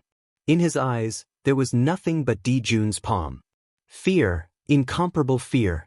At this moment, under the pressure of Jun, a strong fear rose in Hou-Yi's heart. His future was dark, and all hope of life had been wiped out. He had already seen the end of his death. Under this palm, he would die without a doubt. Looking at the palm getting closer and closer, Hou-Yi's heart was full of unwillingness. But no matter how hard he struggled, no matter how hard he tried, his body did not seem to belong to him. He could not move at all. He could only watch the palm press down and wait for the arrival of death. "Hey! Jun, you've gone too far." Suddenly, the void in front of Hou-Yi began to expand infinitely. In an instant, it was already an endless distance. At the same time, Hou-Yi's body was also retreating rapidly. In the blink of an eye, he was out of the range of Jun's palm. "Jiang, you want to protect him?" Looking at the figure that suddenly appeared in front of him, Jun suppressed his anger and said coldly. The one who saved Hou-Yi was the leader of the witch tribe, ancestor Magus Jiang, Pangu's eldest son, the master of space, and the top great medium in the untainted land. Only he, who was known as the fastest in the untainted land, could save Hou-Yi from Jun at the critical moment. In this way, the 2 most powerful people in the untainted land gathered here. The Lord of Heaven and the Lord of Earth. Jun, your son created chaos in the untainted land and was killed by Hou-Yi. It was completely his own fault. You can't blame others. You are unreasonable. You have to use this reason to kill the great magus of our tribe, Pangu's descendant. Are you bullying the witch tribe? After saving Ho-E, Di Jiang breathed a sigh of relief and blamed Di Jun. He killed 9 of my sons. Looking at Di Jiang, Di Jun said with hatred. So what? They are just 9 feathered beasts. How can they compare to the nobility of Pangu's descendants? When your son killed the grand magi of the sorcerer tribe, their deaths were already set in stone. No one can save them no matter where they go. It had been many years since the last grand sorcerer of the Wu tribe had died. Today, Quafu was dead. It was imaginable how angry Di Jiang was. You're courting death. As soon as he finished speaking, Di Jun took out the He Tu and Luo Shu, performed the Tao of the Khanate 9 palaces, and attacked Di Jiang. Do you think I'm afraid of you? Di Jiang grabbed at the void. Suddenly, the void completely disappeared. Even the great path no longer existed. Everything had lost its meaning. When space moved forward, time was born. Therefore, without time, space would at most stagnate. But without space, time lost its meaning. Space was the foundation of all existence. Without space, the untainted land would have no basis to exist. How would it be different from the chaos? As the master of space, Di Jiang's power could be imagined. It was just that the 12 ancestors of sorcerers were too famous, so his fame was overshadowed. As a result, he was not famous in the untainted land. He was far less famous than Di Jun and Tai. But this did not affect Di Jiang's power at all. Not to mention other things, Di Jiang's identity as the eldest son of Pangu was destined to be powerful. In an instant, everything lost its meaning. The He Tu and Luo Shu also lost their basis. They trembled in the air for a moment and returned to Di Jun's hands. Clang! Above the sky, a long bell rang, suppressing the universe and endless time and space. The Khanate 8 trigrams manifested and the 8 trigrams turned, deducing the principles of the universe. Tai and Fushi had arrived. Then, the demon saints and demon gods of the demon tribe descended one by one under the lead of Kunpeng. On the other side, various laws manifested. The river of time flowed slowly, and the great path of the 5 elements descended. The 12 ancestors of sorcerers had arrived. Behind them were the grand sorcerers of the sorcerer tribe. At this moment, all the higher-ups of the sorcerer and demon tribes appeared here. The atmosphere was on the verge of exploding. It's going to pierce through the sky. Such a huge change had happened in the primordial world. Naturally, many great mystical abilities experts would notice it. At that moment, they hurriedly closed the mountain gate and ordered their disciples not to go out, for fear of being involved in the calamity and turning into ashes. The sorcerer and demon tribes were too strong. Once they fought, even the sage-to-be could not protect themselves. How could the powerful figures not be afraid? Big brother, let's fight. Tai silently came to Di Jun's side and said. There were no unnecessary words. One sentence had already represented his determination.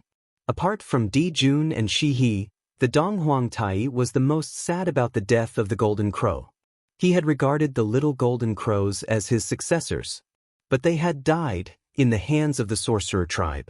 How could Tai bear it? New and old hatred surged in his heart. Tai's heart was filled with killing intent. He wanted to destroy the sorcerer tribe. Go back. At this moment, Di Jun calmed down and ordered everyone. What? Go back? Big brother, you, Tai, who was about to attack, was stunned when he heard Di Jun's words. To go back? After that, ignoring the puzzled expressions of Tai and the others, Di Jun waved his sleeves and turned to leave, returning to the heavenly court. Di Jun left without looking back. No matter how unwilling Tai was, he could not continue to stay here. He could only glare at Ho-E and leave with Di Jun. Seeing this, the other demons looked at each other and left as well. The sorcerer tribe did not stop the demons from leaving, because there was no need. At the sage-to-be realm, unless there was absolute suppression, if one party wanted to run, the other party would definitely not be able to stop them. If the demons wanted to leave, the sorcerer tribe could not stop them. It was better to let them go, so that they would not be annoyed. Fellow Taoist, don't be angry. Fellow Taoist, you have no choice. If we really start an all-out war with the sorcerer tribe, with our strength, we may not be a match for them. Moreover, we are fighting the sorcerer tribe on land. We have no advantage at all. We are completely at a disadvantage, and our chances of winning are even lower. On the way, seeing that Tai was still angry, Fuxi stepped forward to persuade him. Fellow Taoist, I understand Big Brother's painstaking efforts. He is just angry. The heavenly court, shaking his head, Tai was in an inexplicable mood. Since the establishment of the heavenly court, he had experienced too many things against his will. They were no longer the same as before. Fellow Taoist, don't worry. The sorcerer tribe will not be rampant for long. After so many years of hard work, the Zhouxing formation has been completed. 365 heavenly Zhouxing formation have also been gathered. We will definitely be able to activate the full power of the Zhouxing formation. In that case, the sorcerer tribe has nothing to fear. Clearly, Fuxi had great confidence in the Zhouxing formation.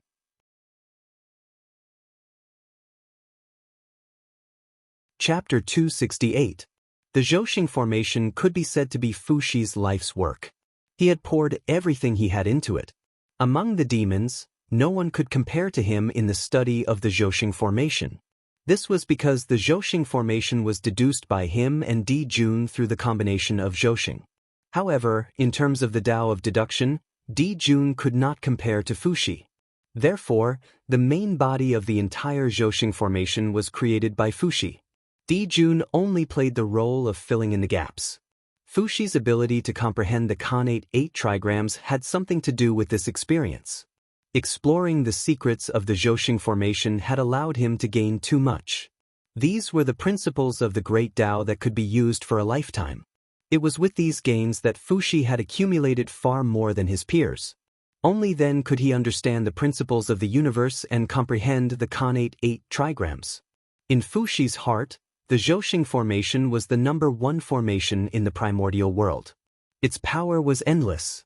If it was fully operated, it could even defeat a saint. With this array, it was enough to be the foundation of the demon clan. What was the sorcerer clan to them? In the first battle between the witch race and the demons were defeated. It was not that the Zhouxing formation was not good enough, but that the demons were not good enough.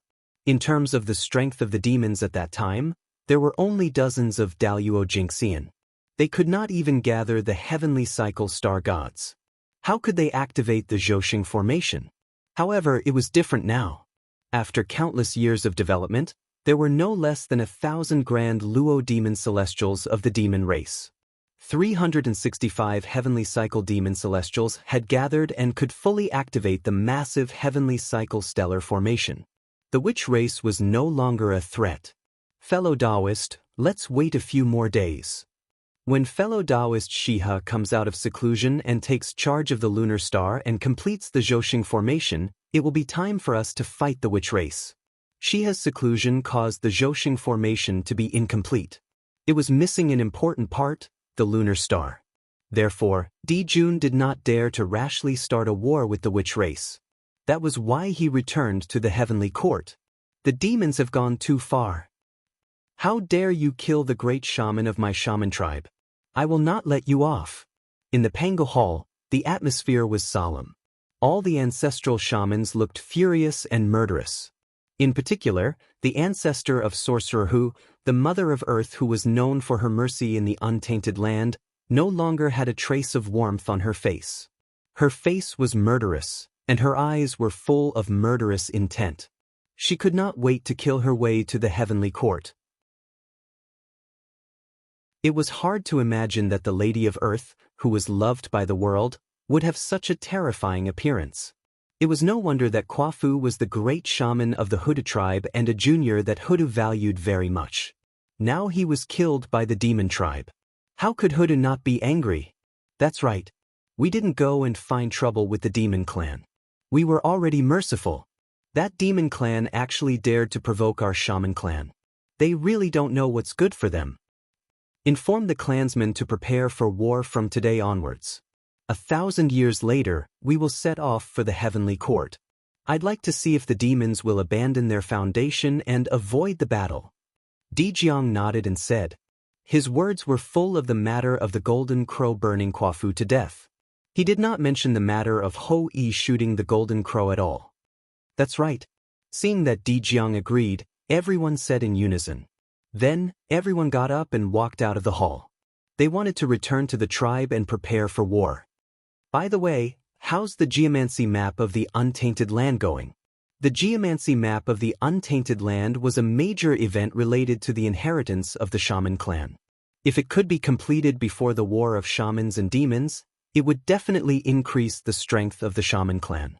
In this way, the chances of winning would be much higher when attacking the heavenly court.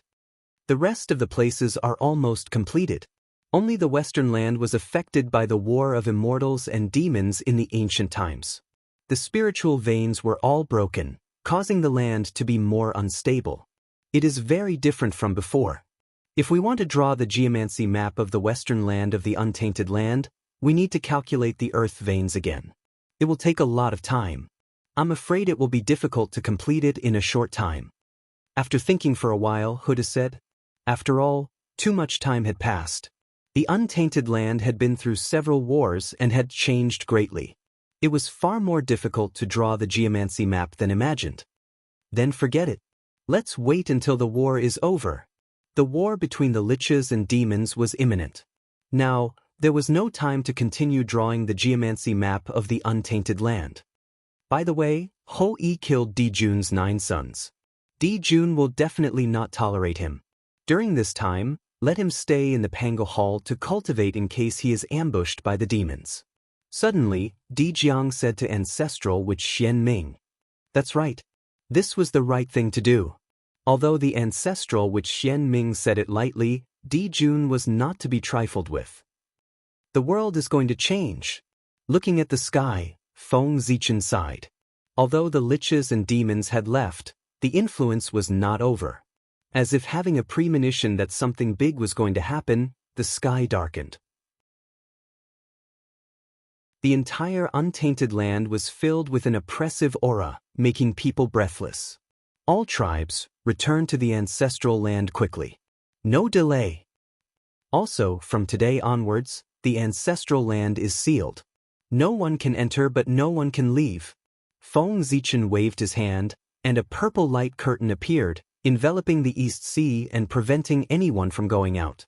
Not only the human clan, but all over the Untainted Land, as long as there was a Daluo Jinxian in charge, similar things would happen. Everyone in the Untainted Land knew how powerful the liches and demons were. As long as they were not fools, they would understand that if the two clans fought, the consequences would be very serious. If they were not careful, they would be in danger of being exterminated. How could they not prepare early? Above the heavenly court, in the Lingxiao Hall. Kundi, you deserve to die. At this moment, how could Dijun not understand that his son had been schemed against by others? Otherwise, before the 10 golden crows were in trouble, he should have sensed it immediately, instead of after the accident. In the Untainted Land, only the 6 saints had the ability to hide from him. The 3 pure ones were arrogant and would not do such a dirty thing. Fuxi was one of the 3 emperors of the heavenly court, and Yuhua had no reason to attack. In that case, the only ones who met the conditions were Zhu and Ti. Coincidentally, the 2 of them had a grudge against Tai. They had every reason to do so. After destroying the Magi, I will definitely destroy the Western sect. Dijun clenched his fists and swore secretly. Now, although he was not a match for the saint could not do anything to him. Otherwise, he would not have attacked the 10 golden crows. When Dijun defeated the Magi and unified the primordial world, at that time he would be the true Lord of heaven and earth. He would gather supreme luck and become the 8th saint of the primordial world. Moreover, he would be the most powerful saint. He might not be weaker than the Tao ancestor. At that time, it would be easy to destroy the Western sect. As for the Western sect, it was the foundation of the saints who received the commission. Once destroyed, there would be no possibility of their great ambition being fulfilled. Under the backlash of the heavenly Tao, Even if Xuanti did not die, his outcome would definitely be extremely miserable. Perhaps they would lose their saint positions because of this. It was not a secret in the primordial world that Xuanti's saint position was unstable. All the great mystical abilities knew about it. After all, when they made their great wish, the great mystical abilities were all watching. With everyone's wisdom, they only needed to think for a moment to understand what a great ambition was all about. Wasn't it just borrowing merit from the heavenly Tao? However, how could it be so easy to borrow something from the heavenly Tao?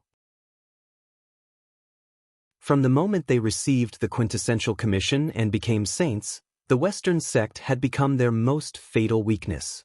As long as they destroyed the Western sect, Xuanti would most likely lose his saint position under the backlash of the heavenly Tao. That was the conclusion that Di Jun, Tai, Fuxi, and the others had come to in recent years after studying the saints. It had been so many years since Zi Shao preached the Tao. Everyone gradually figured out that the so-called saint might not be a realm, but a karmic position of heaven and earth.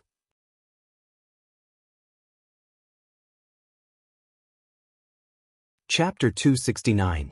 According to the Tao ancestor, there were only 9 saints in the Eldritch world. This was obviously abnormal. If saints were a realm, how could there only be 9? Shouldn't every great path be able to achieve Tao? Moreover, after the Daluo Jingxian, there was the primordial chaos Daluo Jingxian. This was a realm that could be compared to saints. Without the Hongmeng purple qi, anyone could reach this realm. None of those who could cultivate to become great divine arts were fools. With all these reasons added together, coupled with the title of Holy Birth, if they still could not guess the meaning of the Holy Birth, they would have lived in vain for so many years. Saint, this name already explained everything. It was not a realm, but a karmic position of heaven and earth, a karmic position that allowed one to entrust the heavenly way. After studying saint for so long, they did not find a way to become a saint. Instead, they found the weakness of Xuanti. What a pity! 8,000 years passed in the blink of an eye. On this day, in the Eldritch world, gongs and drums shook the sky. Countless sorcerers gathered and rushed toward Mount Buzhou under the lead of 1,000 great sorcerers. The heavenly court was there. 1,000 great sorcerers were 1,000 Daluo Jingxian. This showed how powerful the sorcerers were. Are they going to fight? The movement of the sorcerers attracted many people's attention. This was a battle that would determine the ownership of the Eldritch world. The winner would dominate the entire Eldritch world and become the main character of heaven and earth. This battle concerned every living being in the Eldritch world. Anyone with some ability would pay attention. Set up the array. While the sorcerers were rushing to Mount Buzhou, the heavenly court also moved. 3,000 demon gods walked out of the heavenly court and personally sat on the stars. They mobilized the primordial star system's origin to form the Zhousing array. Among the 3,000 demon gods, there were 360 demon gods who were the most powerful. They held the heavenly cycle star banner and bathed in the heavenly cycle starlight, suppressing the Eldritch world's main star. They were the heavenly cycle demon gods who could correspond to Zhousing. Together with the 5 demi-saints of the demon race, there were 365 demon gods. 3,000 demon gods were 3,000 Daluo Jingxian. The number of Daluo Jingxian of the demon race was 3 times that of the sorcerers. However, this was not surprising. How many people were there in the demon race? All sentient beings could be considered as demons. With so many clansmen occupying the stars in the heavenly cycle, how could the demons not have many perfected golden immortals? What about the sorcerers? As the descendants of Pangu, they were of noble birth. But this also brought the demons to the gods. This caused the number of sorcerer tribe members to be far less than the demon tribe members. It also caused the sorcerer tribe members to have fewer experts than the demon tribe members. Demon were to the demon race. Even if the demon clan had an overwhelming advantage in terms of numbers, it was still unknown who would win and who would lose. Kill. Under the lead of the Grand Shaman, the shaman army charged into the heavenly court and engaged in a life-and-death battle with the demon army. Rumble. The heavens and earth were shaking. Zhou shone brightly. It was so bright that the entire eldritch world was covered in white. Countless starlight fell and divided the space into countless parts, creating battlefields one after another. Daluo Jingxian and Daluo Jingxian were fighting. Tai Jingxian and Tai Jingxian were fighting. They did not interfere with each other and fought fiercely. Di Jundai. With a loud roar, the 12 grand sorcerers arrived. Without saying much, they charged towards Emperor Jun and the others. Sorcerers, today is the day you die. Zhou formation rise. Looking at the 12 ancestors of sorcerers, Di Jun snorted and activated the Zhou formation. In an instant, Zhou was connected. Vast and endless power descended. It stirred up endless killing intent and surged toward the 12 ancestors of sorcerers. What? How can this be? Under this power, the 12 ancestors of sorcerers seemed to have fallen into a quagmire and could not break free. At the same time, their physical bodies were melting and being destroyed by the starlight. Although this process was very slow, it did exist. After tens of millions of years, the physical bodies of the ancestors of sorcerers would be completely destroyed. This was under the condition that no external force interfered. However, how could Di Jun and the rest not take action? Formation. Without hesitation, the 12 ancestors of sorcerers immediately performed a secret technique and formed the 12 divine beings formation. For a moment, the divine beings formation surged out and destroyed everything. Di Jiang, do you still think it's the same as before? Now, there are countless demon immortals in the demon clan. Their strength far exceeds that of the sorcerer tribe. The power of the Zhou formation is fully activated.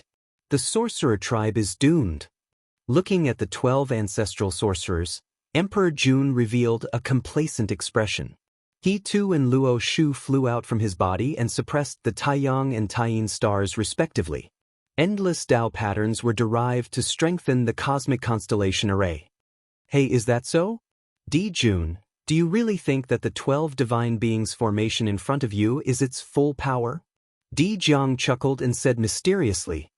What? Hearing this, Di Jun's expression suddenly changed and he had a bad premonition. The 12 divine beings formation that almost destroyed the demon clan in the past was not at its strongest state. How could this be?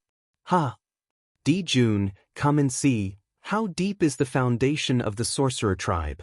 Ignoring Di Jun's changing expression, the 12 ancestors of sorcerers shouted in unison. Real body of Pangu, gather. At this moment, it was as if the sound of Tao was roaring. It was vast and incomparable. The sound broke the seal of the Zhou formation and reverberated throughout the untainted land. Rumble. The entire untainted land was shaking. The great mediums and the saints were not surprised. How could this be? On Mount Kunlun, Mount Meru, and Mount Wanshou, the great mediums of untainted lands stared at the trembling dojo, their eyelids twitching. This was something that had never happened before. In the past, no matter how fierce the untainted land was, the untainted divine mountains under their feet were always the same, firmly suppressing the surrounding earth veins. But now, they were shaking and stirring up endless wind and clouds. This was so unbelievable that it was like a myth. Wisps of inexplicable light emerged from all over the untainted land and flew towards the 12 ancestors of sorcerers. At the same time, in Pangu's hall, an indescribable heart suddenly disappeared. It broke through the Zhou formation and descended to the center of the 12 ancestors of sorcerers. This was Pangu's heart. It can't be? It can't be. How could the sorcerer tribe? Seeing this, the 3 pure ones' eyelids twitched wildly. They vaguely understood something and a bold idea came to their minds, causing them to exclaim in disbelief. They had completely lost the calmness that a saint should have. Hiss, it's incredible that the sorcerer tribe has such means.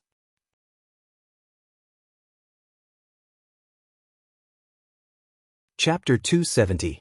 The demon race is in danger. In the Purple Cloud Palace, Tao ancestor Hong Jun was also shocked. He did not expect the wizard race to have such a trump card. With his strength, he did not need to see the result. He only needed to see the process to understand everything and see the trump card of the wizard race. In the eyes of all the living beings in the primordial world, an incomparably sacred and majestic Tao shadow suddenly appeared in the primordial world. The primordial world shook even more violently. At this moment, the entire world was cheering and filled with joy. All the living beings in the primordial world could clearly feel it. The Khanate Tao descended, and the laws of heaven and earth continued to appear. The origin of heaven and earth also descended. Everything appeared. In the primordial world, all kinds of phenomena appeared, welcoming a certain supreme existence. The origin of that Tao shadow was self-evident. It was the creator of the primordial world, the existence closest to the eternal great Tao in the world. The son of great Tao, Pangu. The moment Pangu's true body appeared, the three Pure Ones' expressions suddenly changed on Kunlun Mountain. That was because their primordial spirits were trembling continuously, as if they were about to leave their bodies and return to Pangu's embrace to play the role of Pangu's primordial spirit again. Pangu's primordial spirit was the three Pure Ones, but the three Pure Ones were not Pangu's primordial spirit.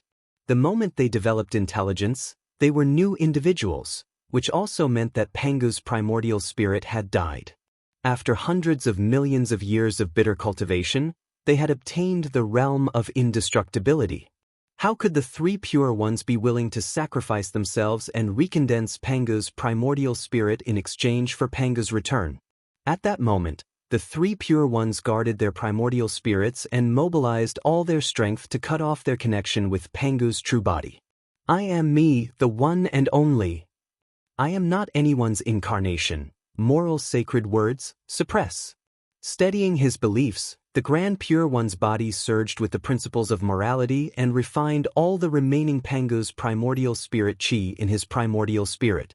At the same time, the primeval golden scripture appeared on the body of the heavenly Lord of the primeval beginning. It narrated the truth of the great Tao and washed away the chi of Pangu's primeval spirit in his primordial spirit. And on the Grand Master of Heaven's body, the numinous treasure Tao scripture appeared, deducing all kinds of things in the world and refining the power of Pangu's primordial spirit in his primordial spirit.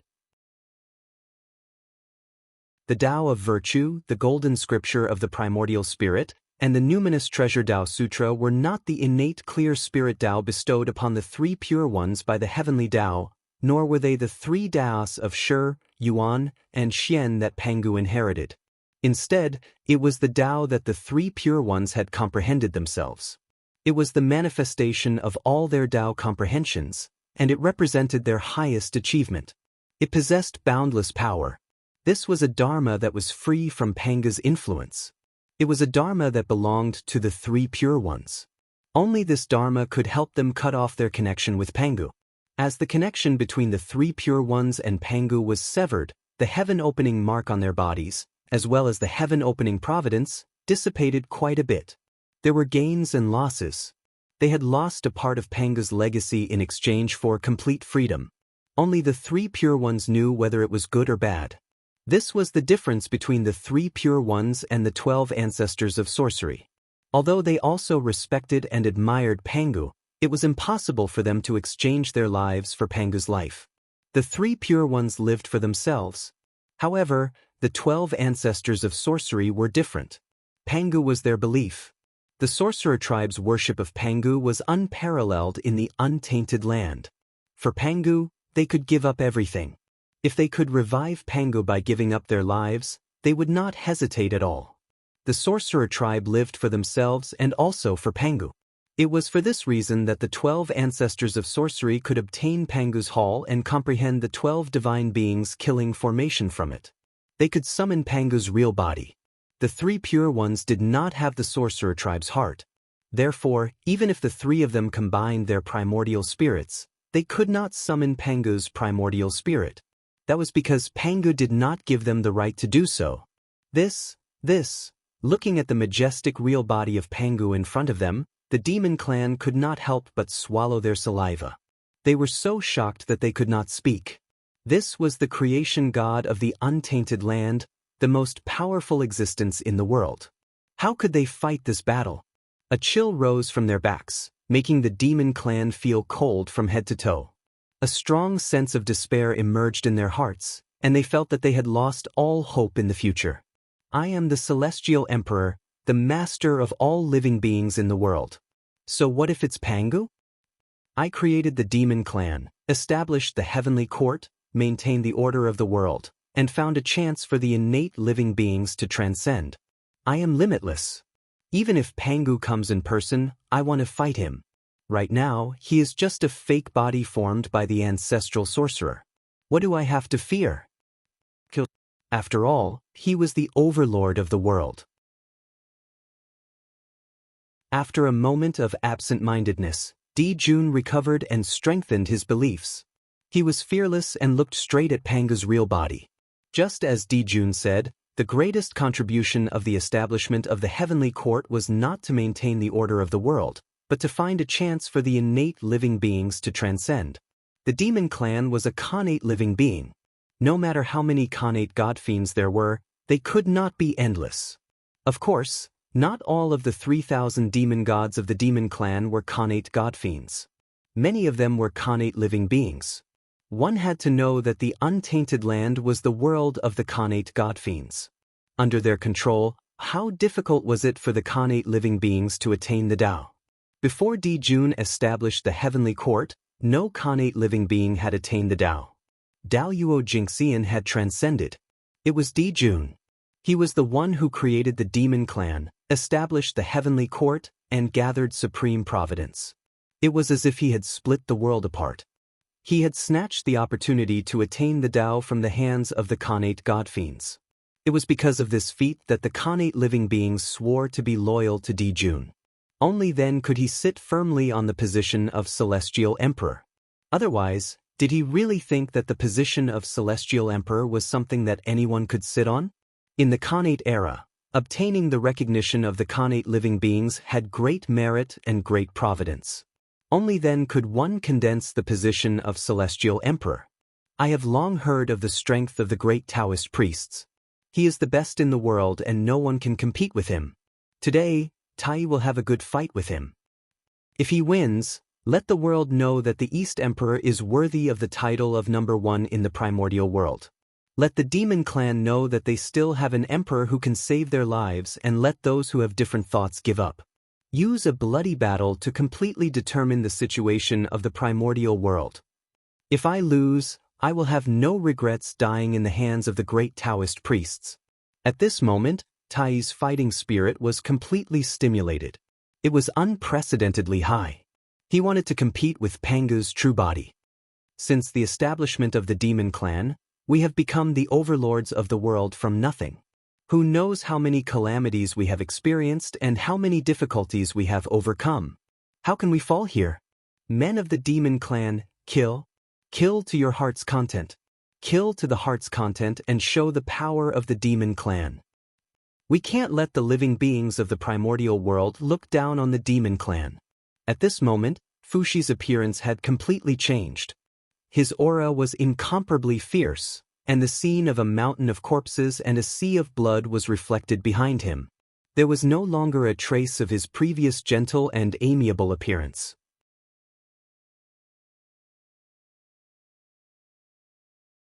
Chapter 271. Fushi, Emperor Shi of the demon race. The most intelligent person in the primordial world was also a top-notch great mystical ability below the saint. There was no doubt about his strength. Kill! Victory to the demons! The 3 demon emperors shouted from the bottom of their hearts and reawakened the fighting spirit of the demons. They overcame the fear in their hearts and clenched their weapons tightly as they charged towards the Magi. Ridiculous! The demons have gone against the flow and lost their Tao in the world. Today, the Magi are under the orders of Father God to destroy them. The demons should be destroyed. Pangu's true body looked at the 3 of them and smiled disdainfully. He reached out and shouted, "Axe, come!" As soon as he finished speaking, the Taiji painting, Pangu's banner, and the chaos bell in the hands of the Grand Pure One, the Heavenly Lord of Primordial Beginning, and the East Emperor Tai almost at the same time. Suddenly, They trembled and almost flew out of their hands towards Pangu's true body to form the Pangu's axe again. Oh no! The three treasures were the foundation of the three of them. They could not lose them. Immediately, the three of them used their methods to suppress the three treasures. After all, they were treasures that were connected to their lives. In addition, Pangu's axe was already in the past. The three of them did not spend much effort to suppress the three treasures. On the other hand, the East Emperor Tai could not use the East Emperor Bell when facing Pangu's true body to prevent accidents. Seeing that he could not summon Pangu's axe, Pangu's true body snorted coldly. He formed a seal with one hand and sent out a bolt of divine lightning towards the three of them. That lightning was the Du Tian divine lightning. It could split the world apart and was all-encompassing. It was the opportunity of creation, the source of destruction, and the source of all lightning techniques. It was the strongest lightning technique in the primordial world. Rumble. Wherever the Du Tian divine lightning passed, everything changed. The laws were changing, and the world was being re-established. A mysterious world slowly spread out. It was magnificent and magnificent, enveloping Di Jun and the other two. In this world, Di Jun and the other two felt that their connate origins were constantly flowing away, becoming nutrients for this world to grow. What mystical ability is this? So powerful, unimaginably strong. This supernatural power ignored any defense and directly attacked the innate source. In the untainted land, it was simply unheard of and unimaginable to the extreme. The innate source was the foundation of everything. If the innate source was gone, it meant death. Furthermore, without the innate source energy, even if he did not lose his cultivation after his resurrection, his strength would plummet, and it would be difficult for him to recover to his peak state. Just like Tung Wang Kung, although he was still the Daluo Jingxian after his resurrection, he was getting worse and worse. Kill! Knowing the consequences of losing their innate origin source, Di Jun and the other two did not dare to hesitate. They immediately unleashed all of their strength and executed their strongest divine abilities to shatter the world in front of them. Boom! Under the full power of the three of them, the Dutian world suddenly shattered and turned into a huge tide of destruction that continued to sweep towards them. Zhouxing formation, kill! Boundless starlight descended and transformed into a boundless river of stars. It was vast and mighty, and it annihilated the tide of destruction as it charged towards Pangu's true body. Insignificant! Pangu's true body grabbed at the void, and a vast light appeared and gathered into the shadow of a giant axe in his hand. He swung it down fiercely at the Zhouxing formation. In an instant, the world lost its meaning, and only a ray of light was left. It was incomparably dazzling and white, and nothing could be seen. After an unknown period of time, a loud shattering sound suddenly came from the world, breaking the long silence. Looking in the direction of the sound, a huge crack appeared in the starry sky. The Zhouxing formation that the demon race had placed high hopes on was split open by Pangu's true body with a single swing of his axe. Break! Without giving the demon race time to react, Pangu's true body swung his giant axe and swung it down again, destroying all the formation patterns in the sky. Without the connection of the formation patterns, the Zhouxing formation could no longer be maintained and broke apart. Instantly, the heavenly cycle star streamers shattered one after another, and the demon gods spat out blood. Even the Zhouxing formation dimmed significantly. The Zhouxing formation was extremely powerful, and its backlash was equally shocking. Fortunately, the demon gods were all at Daluo Jinxian's level of cultivation, so they did not die on the spot and were only injured. Otherwise, they would have been reduced to dust on the spot. Hiss! Pangu's true body is actually so powerful? Although they knew that Pangu's true body was definitely powerful, they did not expect him to break the Zhouxing formation that the demon race was so proud of with just 2 swings of his axe. Even a sage did not have such power, right? The witch race was so powerful that the demon race could not even retaliate. If nothing unexpected happened, the outcome of this battle was already set. The demon race was about to become history. However, the great masters had thought too much about this. The power of Pangu's true body was so powerful because it was his first time appearing in the world. He had gathered the remnant power of Pangu in the primordial world, which led to his power surpassing that of a sage. However, this power was, after all, an external force. It wouldn't be long before it dissipated. If these great masters carefully observed Pangu's true body, they would realize that his power was constantly weakening. No matter how strong Pangu's true body was, it was not the real Pangu's physical body. It was only forcibly condensed by the 12 ancestral sorcerers with the help of the formation. Due to the influence of the 12 ancestral sorcerers, Pangu's true body could only unleash the power of a great perfection primordial chaos Tao realm cultivator. If he wanted to be stronger, the 12 ancestral sorcerers would have to continue increasing their power. The Zhouxing formation was broken, and the impact was far greater than imagined. The entire starry sky was trembling, and pieces of debris fell from the stars, turning into meteorites that smashed onto the primordial world. It was unknown how many innocent creatures were harmed and how many people were killed. For a time, the primordial world was full of wails and devastation. What's that? On the Ziwei star, Feng Zichen had been staring at the Zhouxing formation ever since the demon race activated it. He tried to remember all the changes of the Zhouxing formation so that he could improve his galaxy cosmic light formation. Therefore, when the Zhouxing formation was broken and the starry sky was unbalanced, Feng Zichen discovered a different aura from the deepest part of the starry sky. Curious, Feng Zichen took the opportunity when Di Jun's attention was completely attracted by the sorcerer tribe to release his divine thought. He followed the different aura and explored the depths of the starry sky. This is the embryo of a primordial treasure. There is a primordial treasure in the depths of the starry sky. Why have I never heard of it? In the depths of the starry sky, Feng Zichen discovered a Taoist embryo surrounded by endless starlight. In the Taoist embryo, he could clearly see a Taoist diagram depicting Zhouxing. It was the primordial treasure, Zhouxing diagram. It was the carrier of the Tao of stars, branded with the mark of Zhouxing, recording the trajectory of Zhouxing. It had all kinds of incredible power and infinite power.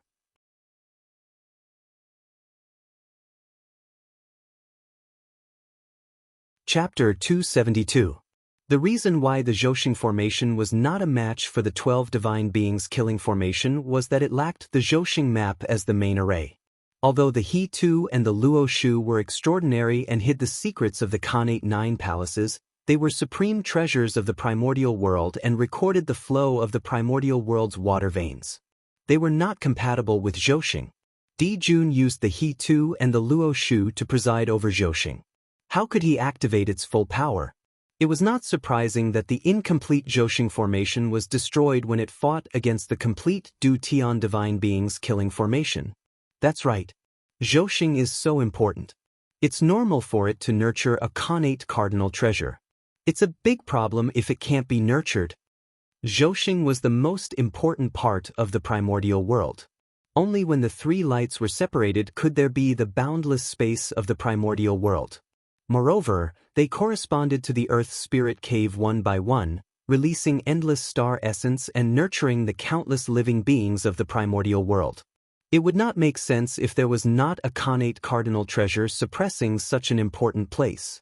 Tai was born with the Bell of Chaos, so the world thought that the Bell of Chaos was the supreme treasure that suppressed the boundless void. Little did they know that the Khanate cardinal treasure that truly suppressed Zhouxing had yet to be born and was still in the process of being nurtured. It was the supreme treasure in front of Feng Zichen, the Zhouxing map. It seems that this Khanate cardinal treasure was most likely not successfully nurtured. Otherwise, it's impossible that I haven't heard of it. Feng Zichen came from the future. Although he had never seen any treasures, he had heard of many of them. He had even heard of most of the famous Khanate spirit treasures in the primordial world, let alone the rarer Khanate cardinal treasure. If such a cardinal treasure really existed in the future, it was impossible for him to not have heard of it. From this, it could be deduced that such a Khanate cardinal treasure did not exist in the future. With that thought in mind, Feng Zichen grabbed a wisp of the Zhouxing map's aura and combined it with his memories from the future to use the Khanate 8 trigrams to deduce. The deduction method of the Khanate 8 trigrams was different from the deduction method that was passed down in the primordial world. It did not calculate through the heavenly Tao. Instead, he used the innate 8 phases to evolve the greater thousand universes and operate the laws of heaven and earth. He traversed through countless years and saw a trace of a secret from the mysterious and unknown future. I see. After a while, Feng Zichen finished his deduction and found out everything. In the near future, the great war between liches and demons would erupt. That battle was so terrifying that it was beyond imagination. The entire wilderness was shattered. Zhouxing, who was at the center of the battlefield, was not spared. The starry sky was shattered, and the heavenly cycle was in tatters. His source fell greatly. Countless small planets were completely shattered into pieces. As a result, Zhouxing was too busy to take care of himself. How could he spare the energy to create the Zhouxing map? Under the interference of the heavenly Tao, the innate origin of the Zhouxing diagram flowed backward and returned to the Zhouxing to repair the Zhouxing so that they would not collapse. At this point, the Zhouxing map, a Khanate cardinal treasure, had died before it was even born. It had completely dissipated in the primordial world. However, since I'm here, how can I allow this to happen? The Zhouxing map, a Khanate cardinal treasure, is mine. A Khanate cardinal treasure that truly belonged to the Tao of Stars and could unify the Zhouxing map was extremely precious. Of course, Feng Zichen was not willing to give it up. It seems that I have to make a good plan. After taking one last look at the Zhouxing map, Feng Zichen slowly retracted his gaze. Jun, today is the day you die. Pangu's real body raised the giant axe and swung it at Jun and the other two. The axe was ordinary. There were no innate runes or aura of the great Tao. There was only unparalleled power, power that was beyond imagination. Under the axe, it seemed to be able to sever the great Tao, destroy all spells, and reopen the world. No matter how hard Jun and the other two tried, they were only able to resist for a breath before they were sent flying and vomiting blood. Victory to the witch tribe. With a loud laugh, Pangu's real body chased after them. He took a big step forward and came in front of Jun and the other two. He raised the Panga map in his hand and was about to kill the three of them. I am the Celestial Emperor. Who can kill me? The heavenly realm is of the same origin. Add to me. Looking at the Panga map that was chopping at him, Jun's face was filled with madness. He suddenly formed a seal and attracted the origin of heaven and earth to add to his body. Rumble. Suddenly, a terrifying aura rose from Jun's body, shocking the entire primordial world. At this moment, his strength rose to a brand new level, the primordial chaos Tao realm. It was the realm that many powerful people in the primordial world dreamed of, the primordial chaos Tao Xianxia. The heavenly realm was a world that was countless times more powerful than the great Kiliacosm. Its origin was so powerful that other than the origin of Earth, nothing in the primordial world could compare to it. Therefore, no one in the primordial world found it strange that Jun had entered the primordial chaos Tao realm. If they didn't know that Jun had this trump card, how could the sages tolerate Jun suppressing them? Kill. Holding the sun god sword, Jun suddenly swung it and slashed out a dazzling sword light. It was vast and boundless, illuminating the primordial world. Heaven and earth were completely white and lost their color. There was no doubt that this was the power of the Sword Tao. Not long after the Khanate Sword Tao was established, the Grandmaster of Heaven, Jun, Mingyi, and the others had successively attained the Khanate Sword Tao, causing the power of the Khanate Sword Tao to multiply. You overestimate yourself. Pangu, the pinnacle of strength.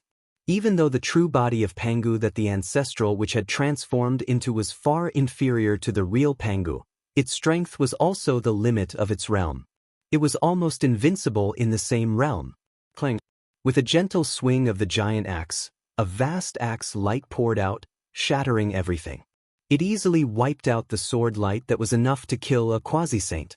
Then, the axe light did not weaken and slashed toward Dijun. Seeing this, Dijun hurriedly raised his sword to block. Crack. After a crisp sound, the Khanate divine sword that had followed him for countless years shattered into countless pieces and scattered into the primordial world, never to be seen again. At the same time, the axe light also dissipated. Sun start. At this time, Tai also made a series of hand seals and absorbed the origin of the sun star into his body. Needless to say, the sun star's importance was self-evident. It was not difficult to create a primordial chaos Daluo Jingxian with all its origin on a person. Behind Tai, a huge wheel slowly appeared and crashed toward Pangu's true body. This was the Tai wheel, the great wheel of the heavenly Tao. It was Tai's strongest technique and also his supreme achievement. Tai was the Tao. The Tai wheel, the wheel of Tao, was an incomparably perfect ring that represented no beginning and no end. Its body was covered with Khanate runes, symbolizing the endless rules of the primordial world. As the Tai wheel moved, these Khanate runes shone, triggering the power of the heavenly Tao, the rules of heaven and earth, and all the power of the primordial world.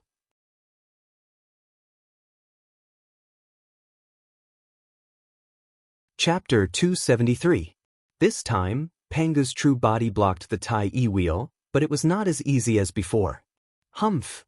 Although the Pangu true body managed to shatter the greater one wheel, he was pushed back by the huge force and could not help but let out a muffled groan. It was not that Tai Yi's attack was stronger than Dijun's. It was that after such a long time, Pangu's remaining strength had dissipated a lot, causing the strength of Pangu's true body to fall back to the primordial chaos Tao realm. His strength has fallen a lot. Everyone present was smart. How could they not sense such an obvious change? Chance. The strength of Pangu's true body is constantly weakening. As long as we continue to delay, we will have a chance to turn the tables. After thinking for a while, the three of them understood the reason. They immediately changed their strategy and stopped fighting Pangu's true body head-on. Instead, they used delaying tactics. They intended to delay until the strength of Pangu's true body declined to the extreme and achieve a desperate comeback. Unfortunately, Dijun's plan was wrong. Although the strength of Pangu's true body was falling, what fell was the remaining strength of Pangu. His essence was still at the perfected primordial chaos Tao realm. In other words, when he reached the perfected primordial chaos Daluo Jingxian realm, the strength of Pangu's true body would fall to the bottom and would not change at all. Just like that, Dijun and the other two gave up fighting Pangu's true body. Instead, they fought with him and gradually stalled for time. Thump, thump, thump. Suddenly, a violent heartbeat sounded in Pangu's true body. It beat according to some inexplicable Tao rhythm. It was incomparably grand, shaking the entire primordial world and resonating with all Taos. This was Pangu's heart beating. It was not relying on the 12 divine wraith formation to condense Pangu's true body and heart, but the true heart of Pangu. It belonged to the son of the great Tao, the father of the primordial world, Pangu's heart. This was the true number one treasure of the primordial world. That every time Pangu's heart beat, it provided great power to Pangu's true body. Clenching Pangu's axe tightly, Pangu's true body slashed at Dijun and the other two with all his might. Boom, boom, boom. After 3 consecutive explosions, Dijun, Tai, and Fushi were blown apart by Pangu's real body. However, the 3 of them were the top great mediums in the untainted land. How could they die so easily? In the blink of an eye, the 3 of them reunited in the distance and reappeared in the world. Cuff cuff.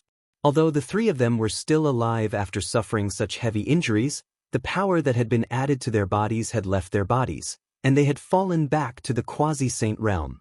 Kill. Pangu's true body didn't say much as he was afraid of another mishap. He raised the giant axe in his hand and was about to deal the final blow to the 3 of them. It's about time. In the Purple Cloud Palace, Tao ancestor Hong Jun calculated and felt that Pangu's remaining power had been exhausted by the ancestral magi and could no longer pose a threat to him. With a flash, he rushed toward the heavenly court. At the critical moment, Dao ancestor Hong Jun suddenly appeared and blocked the giant axe that was slashing at Di Jun and the other two, saving them. Hey, Dao ancestor Hong Jun, what do you mean by this? Pangu's true body couldn't help but be angry when he was suddenly stopped and asked Dao ancestor Hong Jun, the demon clan maintains the order of the world. They have contributed to the untainted land and should not be destroyed. After sizing up Pangu's true body for a while, Dao ancestor Hong Jun said coldly. Hong Jun, you. Pointing at Dao ancestor Hong Jun, Pangu's true body was so angry that he couldn't speak. I've long heard that Dao ancestor Hong Jun has merged with the Dao with his body.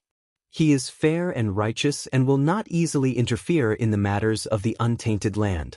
Today, I see that rumors are just rumors. They can't be trusted. After a while, Pangu's true body said with a mocking expression. But then, his face suddenly darkened and he shouted coldly at Hong Jun, Today, the Witch clan is under the orders of Father God to send troops to suppress the demon clan and stabilize the untainted land. Whoever dares to stop us will be the enemy of the Witch clan. Hong Jun, let me ask you, are you going to make way or not? At the end of his sentence, Pangu's true body was filled with killing intent. The heavenly divine baleful chi surged out and swept through the surroundings. The poor Wei said that the demon clan has contributed greatly to the untainted land and should not be destroyed. Shaking his head, Dao ancestor Hong Jun's tone did not change at all, as if he did not care about the threat of the Witch clan at all. What a biased old man, take my axe. Seeing that Dao ancestor Hong Jun's attitude was so firm, Pangu's true body was furious. He raised his axe and slashed it. Go. Dao ancestor Hong Jun waved his sleeve and a terrifying power erupted, knocking Pangu's true body down from the heaven realm and onto the untainted land. After stabilizing himself, Pangu's true body was about to point at Dao ancestor Hong Jun and curse when he saw a purple light flash. Pangu's true body suddenly disappeared and the 12 ancestral witches appeared one after another. How could it be? This time, the ancestral witches were well behaved.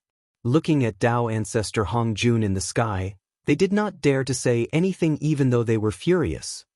This, masters, teachers, strength is actually this strong? In the distance, the saints and many powerful people who saw this scene could not help but exclaim. Such a powerful true body of Pangu was actually defeated by Dao ancestor Hong Jun in one move. His strength was becoming more and more unfathomable. Greetings, master. At this moment, Di Jun and the other two walked forward and bowed to Dao ancestor Hong Jun, get up. Nodding, Dao ancestor Hong Jun gestured to the three of them.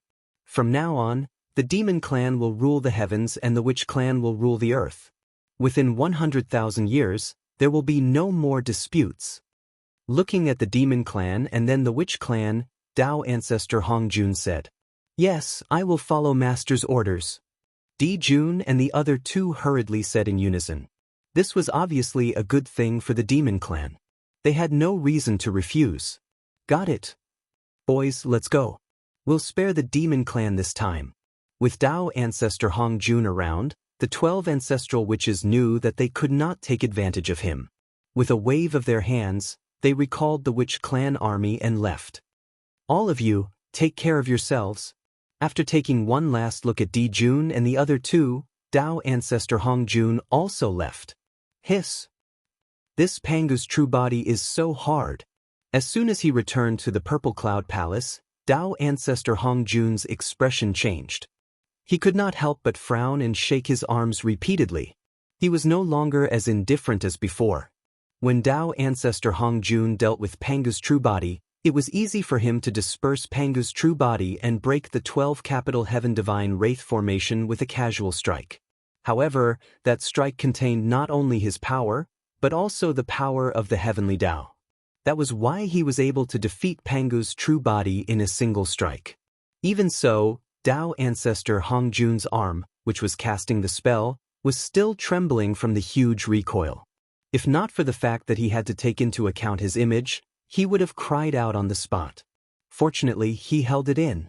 Now that he had returned to the Purple Cloud Palace and there was no one else around, Tao ancestor Hongjun could cry out without caring about his image and not worry about being discovered by outsiders.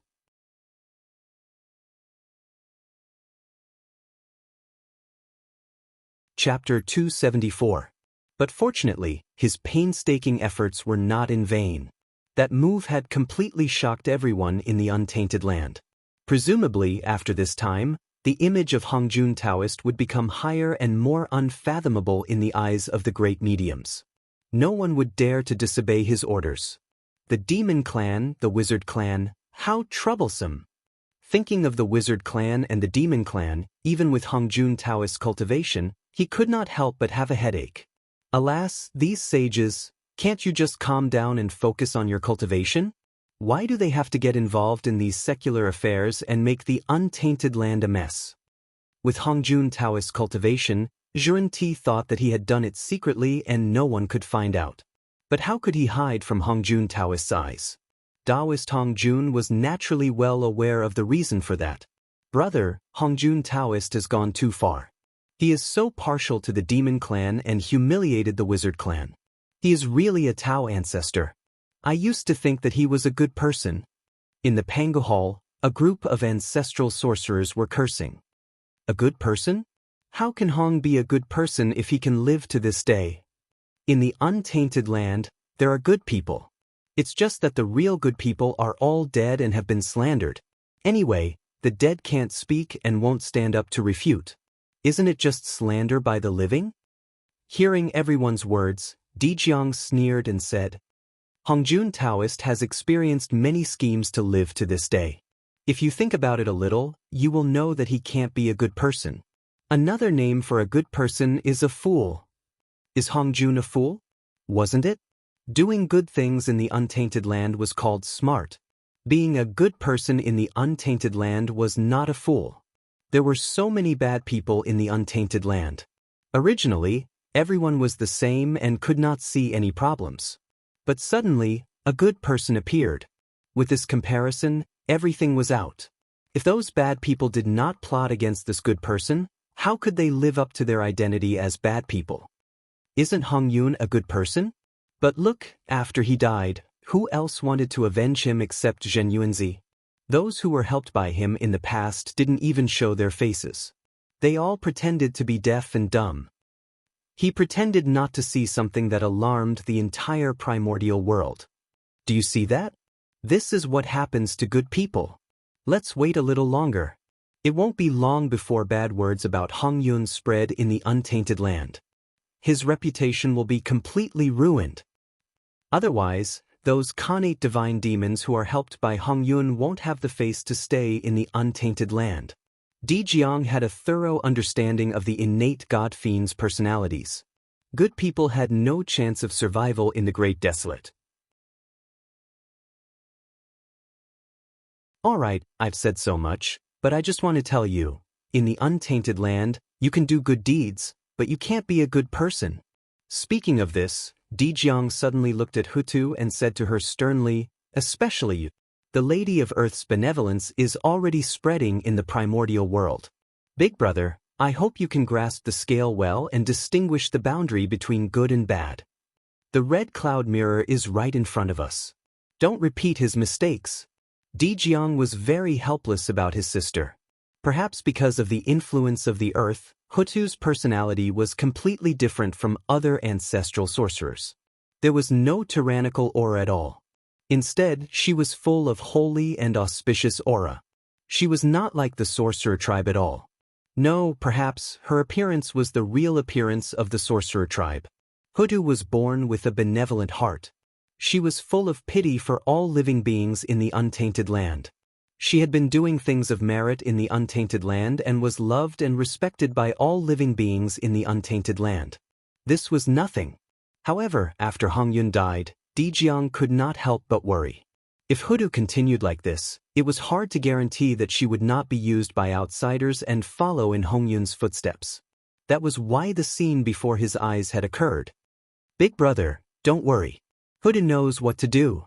Hutu nodded and replied. It's good that you know what to do. Then I won't say anything more. However, the matter of the untainted land needs to be completed as soon as possible. Hongjuan's strength is unfathomable. It's far from what we can compete with. With him protecting the demon clan, it seems that our plan to destroy the demon clan won't work. Now, the only way is to find a way to increase the foundation of the sorcerer tribe and improve the strength of our tribe. After 100,000 years, we will destroy the demon clan in one fell swoop. At that time, even Hongjun won't be able to say anything. During this period of time, I'll have to trouble you to work harder and strive to draw the untainted land map as soon as possible. Dijiang stood up and said, "For the sorcerer tribe, we will do our best." The ancestral sorcerers stood up and replied. Then they turned and left the Pango Hall. After this battle, the untainted land will never be peaceful again. On the coast of the East Sea, Feng Zichen looked at the sky that was gradually recovering and could not help but sigh. After the Second World War, the untainted land would usher in a series of changes. Every event had a far-reaching impact.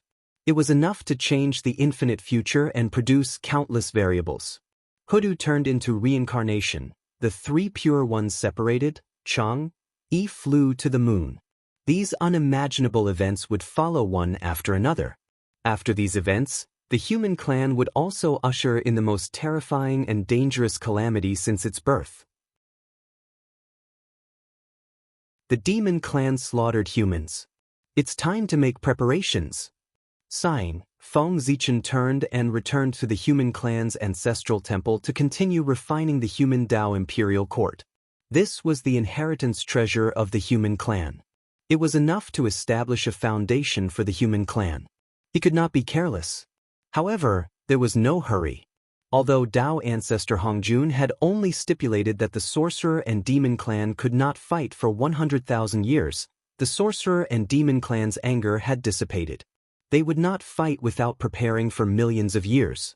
In other words, Feng Zichen still had at least 1,000,000 years to prepare. 100,000 years later, the human clan's ancestral temple suddenly erupted with resplendent light that shot into the clouds.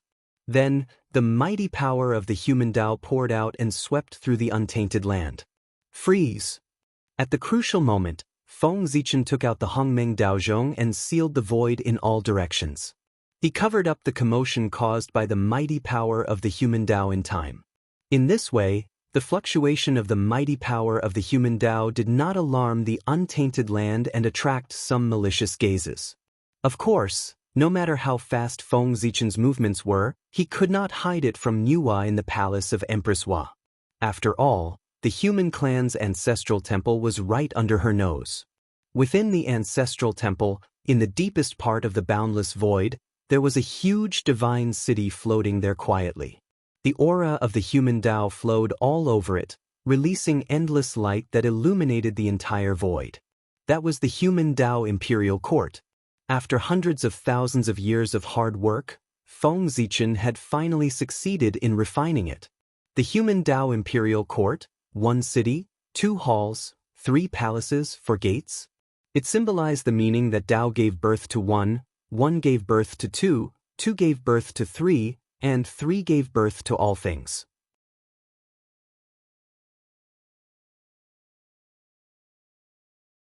Chapter 275.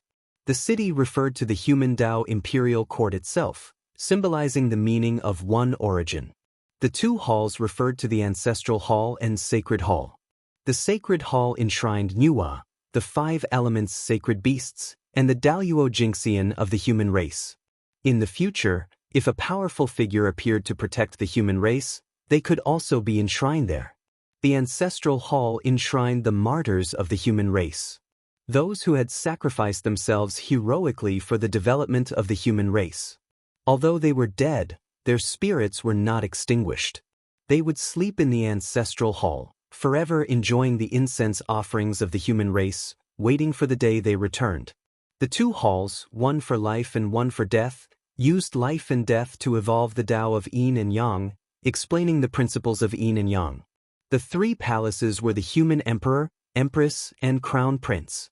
They used the 3 to balance Yin and Yang, operating the 3 talents, symbolizing the Tao of the three talents. The four gates referred to the four gates of the east, west, north, and south. They corresponded with the four cardinal directions and represented the Tao of the four cardinal directions. The 5 elements, 6 directions, 7 planets, 8 trigrams, 9 palaces, and 10 directions. These Tao of heaven and earth were all represented by buildings in the human Tao imperial court. The human Tao imperial court was a divine city built with the chaos formation as the foundation. The buildings themselves naturally had extraordinary meaning, corresponding to the 10 connate Tao diagrams that formed the chaos formation. This was the human Tao imperial court, a divine city of the great Tao. It contained the truth of chaos and explained the mysteries of the great Tao. It was all-encompassing and gave birth to 10,000 Tao. Good. Only such a supreme treasure can be passed down from generation to generation and be the indestructible foundation of the human race. With this imperial court, no matter how harsh and difficult the environment the human race faces in the future, it can guarantee that the inheritance will not be lost. In Feng Zichen's eyes, the human Tao imperial court was not only a supreme treasure, but also the future of the human race, shouldering the heavy responsibility of strengthening the human race. Chaos beacon. Feng Zichen reached out, and the chaos bead automatically appeared in his hand, blooming with hazy light. Go. With a wave of his hand, Feng Zichen sent the chaos bead into the center of the human Tao imperial court. Immediately, chaos chi surged out, and the connate Tao diagrams spread out one by one, forming a divine diagram of the great Tao and merging with the human Tao imperial court. Boom! The imperial court of human Tao's power was completely activated. Its light grew even more resplendent. Innate formation runes appeared. It was the chaos formation that had activated the imperial court of human Tao's power. Roar, roar, roar. At this moment, tens of thousands of spirits appeared and roared endlessly towards the sky. Vast divine might rumbled out and fully displayed the might of the imperial court of human Tao. Imperial court, the center of power of the world. Looking at the human Tao imperial court before him, Feng Zichen suddenly thought of something. In the future, regardless of the size of the imperial court, they all had imperial seals to show their legitimacy. He, the number 1 imperial court of the human Tao, lacked this item. In addition, the imperial jade seal's function was not as simple as symbolizing orthodoxy.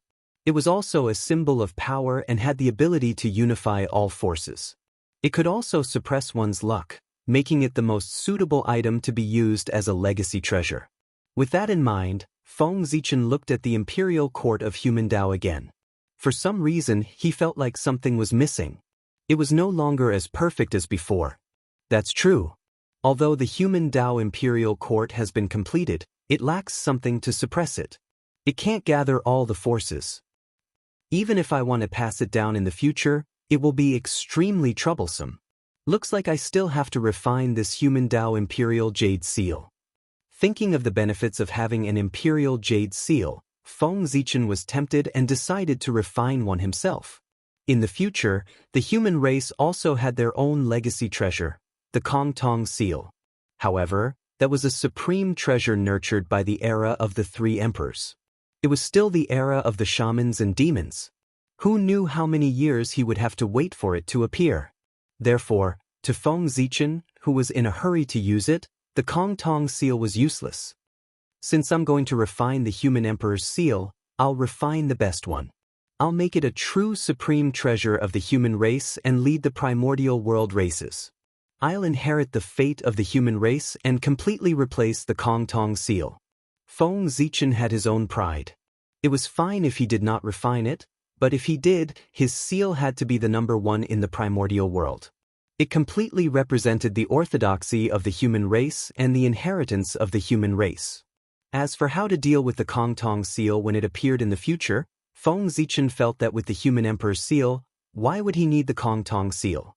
Anyway, in the future, although the Kong Tong seal was a supreme treasure of the human race, it had never been truly controlled by the human race.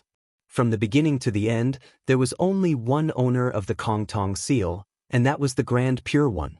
Even if the three emperors were at their peak and gathered the destiny of the human race and controlled the rise and fall of the 10,000 races, they were only holding the Kong Tong seal on behalf of the Grand Pure One. They were far from being its true owner. Thinking about it as the symbol of the human emperor, the Kong Tong seal had gone through the 3 emperors and 5 emperors. It had gathered the destiny of countless humans. It was not an exaggeration to say that it was the human race's race artifact. However, such an important treasure was not under the control of the human race. Wasn't that a joke? The human race had fought for countless years. Countless ancestors had sacrificed their heads and shed their blood for it. However, they had to give a share of the fruits of their labor to the Grand Pure One for him to enjoy. Not only that, after sharing the fruits of their labor, they had to be grateful to him. How could he tolerate this? Since that was the case, there was no need for the Kong Tong seal. This was something that was extremely important to the human race but was completely out of their control. Not only would it not be beneficial to the development of the human race, but it would also restrict the development of the human race. It would also help outsiders snatch the fruits of the human race's labor. Therefore, no matter how good the Kong Tong seal was, if it could not be controlled by the human race, it could not be kept. Now, Feng Zichen was going to refine a human emperor's seal that truly belonged to the human race. He was going to use it as the inheritance treasure of the human race and completely destroy the Kong Tong seal. At that moment, Feng Zichen's mind stirred and he took out the Pangu's finger bone that he had obtained from the ruins of End. He had originally planned to enshrine that treasure in the ancestral temple to increase the destiny of the human race. However, now that he wanted to refine the human emperor's seal, was there any better material than the Pangu's finger bone? That was the best treasure in the primordial world. It was also the treasure that could represent the orthodoxy of the primordial world.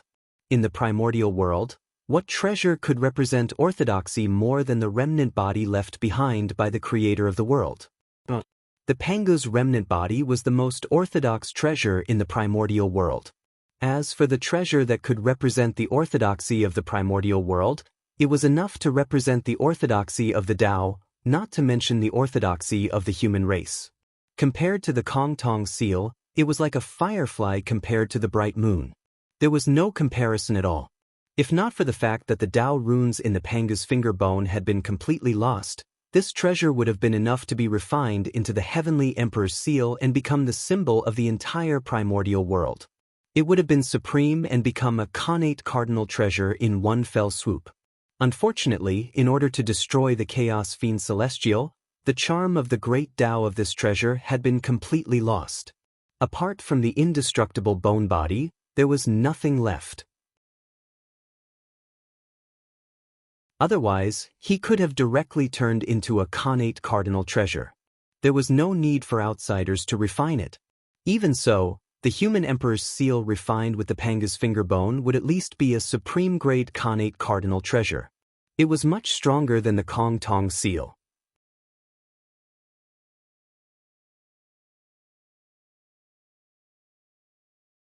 Chapter 276. Connate was naturally stronger than postnatal. The so-called postnatal supreme treasures were comparable to connate spiritual treasures only in terms of power. They were far inferior in other aspects. As for postnatal supreme treasures that were more powerful than connate spiritual treasures, there were only a few. In the entire untainted land, there were only 3, Buddha Pagoda, Sky-Throwing Seal, and Kong Tong Seal. The materials of these 3 treasures were all top grade. Naturally, they could surpass ordinary connate spiritual treasures. But because of this, these 3 supreme treasures were not universal. They could only be found by chance. Otherwise, the limit of postnatal supreme treasures would not be to go against the connate and become connate spiritual treasures. Great Taoist priests, your junior Feng Zichen wants to refine the Emperor's seal to inherit the human path and maintain the order of all living beings. I hope great Taoist priests can help me. After placing Pangu's finger bone on the altar, Feng Zichen tidied his clothes and bowed respectfully. Pangu's finger bone was so hard that Feng Zichen could not refine it. Even if he used a connate supreme treasure for hundreds of years, he would not be able to break it. Unless the top 10 Chaos Demon Gods came, even if Tao Ancestor Hongjun came, he might not be able to shatter it. The only way to refine Pangu's finger bone was to pray to Pangu and ask him to refine it. That was why the current scene was happening. As for whether Pangu would agree or not, Feng Zichen was not worried at all. Not to mention that he was favored by Pangu, he still had the heavy responsibility that Pangu had given him. In order to give Feng Zichen some benefits, Pangu would not refuse. Sure enough, not long after Feng Zichen's request, Pangu's finger bone on the altar changed. There was a flash of purple light, and Pangu's finger bone gradually melted, forming a purple liquid. Pangu's finger bone was purple. Because purple was the color of the great Tao. It was the most honorable color in the world. Thank you, great Taoist priests, for your help. Seeing the changes in Pangu's finger bones, Feng Zichen hurriedly bowed. From now on, Zichen will definitely protect the untainted land and repay the kindness of the great Taoist priests. After thinking for a while, Feng Zichen swore. As for words of thanks, Feng Zichen didn't say them. There was no need for him to say them. Speeding up the evolution of the primordial world and protecting its safety was the greatest reward for Pangu. No matter how much he expressed his gratitude in words, it was not as practical as his actions. Of course, even if Feng Zichen didn't guarantee anything, Pangu wouldn't care. That was because Pangu's love for the primordial world was selfless. He did not need the gratitude of all living beings. The gratitude of all living beings was meaningless to him. Chaos bead. After staring at the purple liquid in front of him for a long time, Feng Zichen called softly and recalled the chaos bead from the human Tao imperial court. Although Pangu's finger bone was good, he had lost his Taoist runes after all. Even if it was refined into the human emperor's seal, other than suppressing fate and being incomparably hard, it had no other abilities. That wasn't what Feng Zichen wanted. What he wanted was a powerful Khanate supreme treasure that could suppress all worlds. He didn't want a Khanate numinous treasure that was useless other than being hard. Therefore, Feng Zichen took out the chaos bead. He wanted to use the chaos bead as the core and Pangu's finger bone as the main body to create a human emperor's seal that could carry the entire human Tao imperial court. With the support of the mighty power of human Tao, it would completely transform into a human supreme treasure. Feng Zichen believed that the chaos bead, which was already a half-step Khanate supreme treasure, would definitely be promoted to a Khanate supreme treasure after fusing with Pangu's finger bone. Even if it couldn't, it would be enough with the mighty power of human Tao. In fact, Feng Zichen was still a little worried about the chaos bead being promoted to a Khanate supreme treasure. He was afraid that the heavenly Tao wouldn't allow the chaos bead to exist. This wasn't a conclusion he came to by random guesses. There were precedents to follow. The heavenly Tao had always been extremely afraid of chaos supreme treasures. This was because their powerful power was enough to interfere with the operation of the primordial world and destroy the balance of the world. Therefore, the heavenly Tao would definitely not allow the existence of chaos supreme treasures. Even if it was possible, it wouldn't allow it. The 36th grade Chaos Green Lotus had contributed greatly when Pangu opened the world. In the primordial world, it could be called a heaven-opening sacred artifact. However, it was because of this that the Khanate supreme treasure left behind by the Chaos Green Lotus, the 24th grade Creation Green Lotus, was completely destroyed by the heavenly Tao with the help of the three pure ones because it had the possibility of growing into a Chaos Green Lotus. From this, it could be seen that the heavenly Tao was afraid of chaos supreme treasures. It didn't even let go of heaven-opening sacred artifacts. And the Chaos Green Lotus with such a status was shattered by the heavenly Tao. If the Chaos Bead, whose status was far inferior to the Chaos Green Lotus, wanted to advance to a Khanate supreme treasure, his outcome would probably be even worse. He might directly attract the most terrifying heavenly punishment and be destroyed on the spot, completely disappearing. However, after fusing with Pangu's finger bone and the support of the power of the human Tao, the heavenly Tao might not dare to destroy the Chaos Bead. Between the heavenly Tao and the human Tao, Feng Zichen felt that the heavenly Tao should be stronger. However, Feng Zichen knew that the heavenly Tao would never attack the human Tao. The three paths of heaven, earth, and human were formed by Pangu's essence, energy, and spirit. According to the principles of cultivation, among the three of essence, energy, and spirit, spirit was the highest, followed by qi, and essence was the lowest. Therefore, the heavenly Tao was the strongest, followed by the earth Tao, and then the human Tao. However, the path of cultivation was to refine essence into qi, and refine qi into spirit. From this, it could be seen that essence gave birth to life, and qi gave birth to spirit. Essence was the foundation of qi and spirit. In other words, although the human Tao was the weakest among the three paths, it was the foundation of the earth Tao and the heavenly Tao. Without the heavenly Tao, a new heavenly Tao might be born if the human Tao and the earth Tao worked together. However, without the human Tao, the earth Tao and the heavenly Tao would lose their foundation. They would probably lose the meaning of existence and completely disappear. The primordial world would also be destroyed. Therefore, Feng Zichen was sure that the heavenly Tao would not attack the human Tao. Perhaps in the end, the heavenly Tao could only pinch its nose and admit the existence of the Khanate cardinal treasure, the chaos bead. No, at that time, it would no longer be the chaos bead, but the human emperor's seal. The human race will prosper. After shouting silently, Feng Zichen first placed the chaos bead into the purple liquid.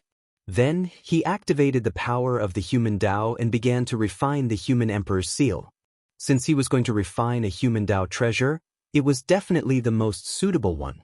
It would definitely be stronger and more perfect than the human emperor's seal that Feng Zichen had refined.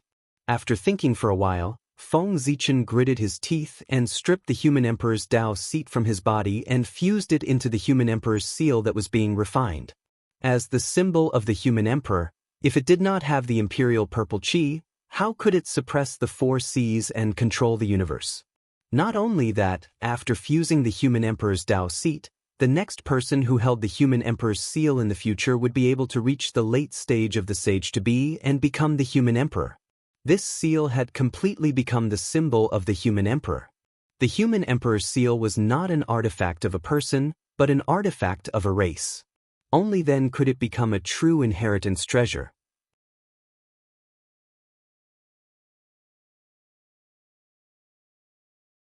Chapter 277. The human emperor's seal and the human emperor's imperial court were inherited treasures that Feng Zichen had specially refined for the human race. Fortunately, after he left the human race, they continued to protect the human race for him.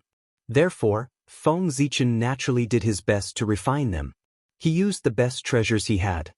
His path was in the boundless starry sky, in the center of the universe, in the wonderful primordial world, and not in this corner of the human race. He had to leave the human race in the end. After the massacre, Feng Zichen would leave the human race and return to the Ziwei star, waiting for the end of the shaman and demon tribulation. After that, he would return to the primordial world as the great emperor of Ziwei and create his own legend. Now, he would do his best to do whatever he could for the human race so that he would not have any regrets in the future. Khanate cardinal treasures were born from the creation of heaven and earth. They contained the truth of the universe and were true treasures of heaven and earth. In theory, Khanate cardinal treasures were the same as primordial chaos Daluo Jingxian. The amount of effort required to refine a Khanate supreme treasure was absolutely astonishing. Fortunately, Feng Zichen was only responsible for providing the materials for the human emperor's seal. The rest was refined by the human emperor himself. Otherwise, if Feng Zichen refined it himself, even if he had all the materials and exhausted all his effort, he would not be able to refine it. Just like that, another 10,000 years passed. The refinement of a Khanate cardinal treasure was too difficult. With sufficient preparation, even with the human emperor's ability, it took 10,000 years to refine it successfully. Is this a Khanate cardinal treasure? It's indeed extraordinary. At this moment, in front of Feng Zichen, the chaos bead and Pangu's finger bone had long disappeared. Only a large purple seal was left. This was the human emperor's seal, a Khanate cardinal treasure. A Khanate cardinal treasure refined by the human emperor could represent the human emperor's will and carry the human emperor's seal. The human emperor's seal was not only the seal of the human race, but also the seal of the human race. It was the symbol of the human race's supreme power. It represented supreme power and could dominate all races and mobilize the power of all spirits. Of course, Feng Zichen did not dare to mobilize the power of all races. Did he really think that the shamans and demons were gone? If he really mobilized the power of all races, the experts of the shamans and demons would sense it and kill Feng Zichen before he could do so. In the last battle, the shamans and demons had declared the human emperor's majesty. They did not fear of the saints. Therefore, Feng Zichen had no ability to resist the shamans and demons. Emperor's seal. Emperor's seal. Times had changed. Perhaps in the future, when the era of the liches had passed, the human emperor's seal would be able to unleash its full power. But now they couldn't. The light of the shamans and demons was too dazzling, overshadowing everything. Even saints couldn't compete with them, let alone Khanate cardinal treasures. Emperor, shamans, god, shaman, his shaman was Xianxia's. Just to wait. The races. Withdrawing his unnecessary thoughts, Feng Zichen looked at the emperor's seal. That was a Khanate cardinal treasure, the top Dharma treasure in the untainted land. It was his first time seeing it. The emperor's seal floated quietly in the air. There was no great Tao, no Dharma, and no strange phenomena. Apart from the soft purple light that lingered around his body, which was showing his mysticism, he looked ordinary and could not even be compared to an ordinary acquired spirit treasure. However, this inconspicuous seal was a Khanate cardinal treasure that all living beings in the untainted land dreamed of. There were less than 10 of them in the entire untainted land. Return to nature. Only this sentence could explain the current state of the emperor's seal. Feng Zichen reached out and touched the emperor's seal. Boom! At this moment, the human emperor's seal erupted. It was like a resplendent galaxy. Incomparably dazzling light bloomed from its body. Galaxy after galaxy fell from his body, carrying countless stars. It was magnificent and exuded a terrifying aura. It swept through the vast void and even intimidated the heavens and shook the great thousand universe. For a time, countless people in the untainted land trembled and fell to the ground. They could not help but submit to it from their souls. They wanted to kowtow to it as if they were facing an emperor. The human path was all spirits. The human emperor was the emperor of all spirits. The emperor's seal was the symbol of the human emperor. It was what he relied on to control all spirits. Therefore, when the emperor's seal appeared, it was like the arrival of the human emperor. All spirits instantly sensed it and wanted to worship it to show their respect. Then the galaxy became brighter and brighter, emitting a monstrous pressure. The countless stars it carried also became bigger and bigger, revealing their true appearance. Those stars were not stars at all. They were clearly enormous figures. Because they were emitting a dazzling light, they looked like bright stars from afar. These figures were all spirits. They were the external manifestation of the human path. They contained endless power and wanted to destroy everything and return the world to its original point. They were like gods and demons that had descended. They were high and mighty, as if they wanted to tear the earth apart. It was also like a vast world that had lost control and wanted to tear the entire universe apart. The aura of destruction soared. Even the great divines were shocked. This power was too terrifying. It was enough to shake one's heart and make one unable to resist. Even the world was trembling. A Khanate cardinal treasure was born. Moreover, it was a cardinal treasure that belonged to the human path. At this moment, a realization appeared in the hearts of many great divines, allowing them to know the reason for the matter. Khanate cardinal treasure. Where is it? Without any hesitation, the great divines moved. Powerful divine thoughts rose from their bodies and swept through the entire untainted land, trying to find the location of the human path cardinal treasure. Boom! Under their divine thoughts, the entire untainted land was shaking. The void creaked as if it could not bear the weight. Even the operation of the rules of heaven and earth was temporarily stagnant.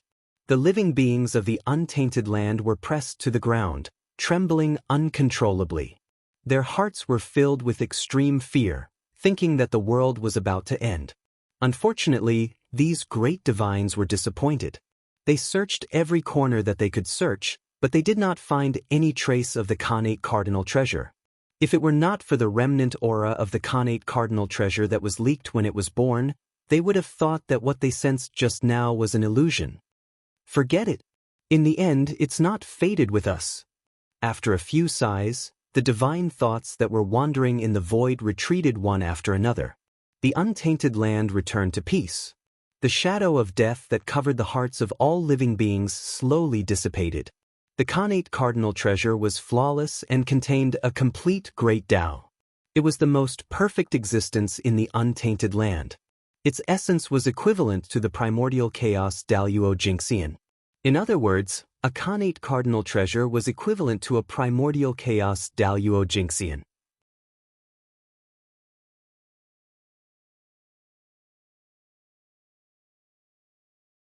Chapter 278. Primordial Chaos Daluo Jingxian's Khanate origin was the embryo of a Khanate supreme treasure. Even if Khanate supreme treasures had all kinds of restrictions, their essence was still higher than that of great divinities. In this way, how could those great divinities calculate the whereabouts of Khanate supreme treasures? As for saints, they couldn't calculate the whereabouts of Khanate supreme treasures. Khanate supreme treasures couldn't develop intelligence and couldn't transform. Because of this, they had the strength of saints but couldn't take the initiative to use it. As the saying went, there were gains and losses. Although Khanate supreme treasures had lost the possibility of transforming, they had achieved unimaginable achievements in shielding the heavenly secrets.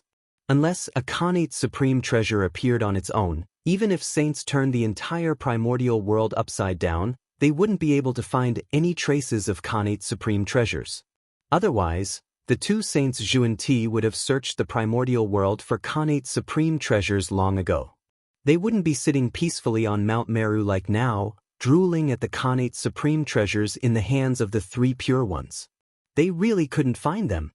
Holding the human emperor's seal in his hand, Feng Zichen had a feeling that he wasn't holding the human emperor's seal, but the entire race. At this moment, he seemed to be able to control the rise and fall of all races and the life and death of countless living beings. Of course, Feng Zichen knew that this was just an illusion. Controlling the life and death of all living beings was the power of the true human emperor. And he was only the emperor of the human race. He still had a long way to go before he could become the human emperor. He was far from being able to do this now. At most, he could control the life and death of the human race and borrow the power of all living beings. Rise. He sank his mind into the human emperor's seal. In an instant, everything about the human emperor's seal was reflected in Feng Zichen's sea of consciousness. That's right, it was the human emperor's seal. Apart from being a supreme treasure of the human race, the human emperor's seal was also the center of the human emperor's seal. It controlled everything about the human emperor's seal. Rise. Rumble. The entire human emperor's seal was shaking. The chaos formation was activated, and the great Tao divine diagram slowly spread out. Chaos chi surged out, and the phantoms of all living beings appeared one after another. Then, the human emperor's figure suddenly disappeared from this place and appeared in the sky above the East Sea. The imperial dynasty was vast and boundless. The moment it appeared, it covered the sun, causing the East Ocean to sink into darkness. The changes in the sky immediately caught the attention of the human race. Then, what's that? Looking at the huge divine city in the sky, the clansmen fell into deep shock. They had lived on the shores of the East Ocean for a long time and had never seen such a vast and majestic imperial dynasty. They were already really calm that they didn't exclaim, "Is this the imperial court your majesty mentioned? It's unimaginably powerful." It's us who are ignorant. The ordinary clansmen didn't know what this was, but the elders of the human race understood the origin of the imperial court in the sky after some thought. If there were no surprises, this was the human emperor who had gone against the wishes of the masses to establish the imperial court of the human race. Just by looking at it from afar, even with their Tai Jingxian cultivation, they felt a sense of fear from the bottom of their hearts. From this, it could be seen how powerful this imperial court was. Thinking back to what they had said to Feng Zichen earlier, it seemed a bit laughable now. Perhaps they were really old and couldn't keep up with the times. Ignoring the clansman's shock, Feng Zichen didn't show himself. Instead, he took out a fishing net. Now, the human emperor's imperial court wasn't complete yet. He still needed to make some preparations. Behind Feng Zichen, the world tree appeared silently. It lowered the world origin and burned the fishing net in Feng Zichen's hand. At the same time, the human emperor's seal also trembled. It spewed out chaos origin and burned the fishing net. The chaos bead was only the core. Feng Zichen had refined it into the human emperor's seal. Its essence hadn't been destroyed and still existed. It was just that its appearance had changed. Moreover, after transforming into the human emperor's seal, the chaos bead had completely advanced to a Khanate treasure. It nurtured even more chaos origin. Not only that, the chaos bead's characteristics didn't disappear with its change. It could still absorb the fragments of the past and continue to advance. The fishing net in Feng Zichen's hand was none other than the net that had captured Ao Shui back then. It was the first net in the primordial world, an acquired merit numinous treasure. He took out this net. Just like how he refined the Swerin lamp back then, he wanted to refine another inheritance treasure for the human race. An inescapable net. Before this net, there was no net-shaped numinous treasure in the primordial world. In other words, this net had great luck and great merit. A treasure refined with it could definitely seal all directions and trap all living beings. It couldn't be more appropriate to call it an inescapable net.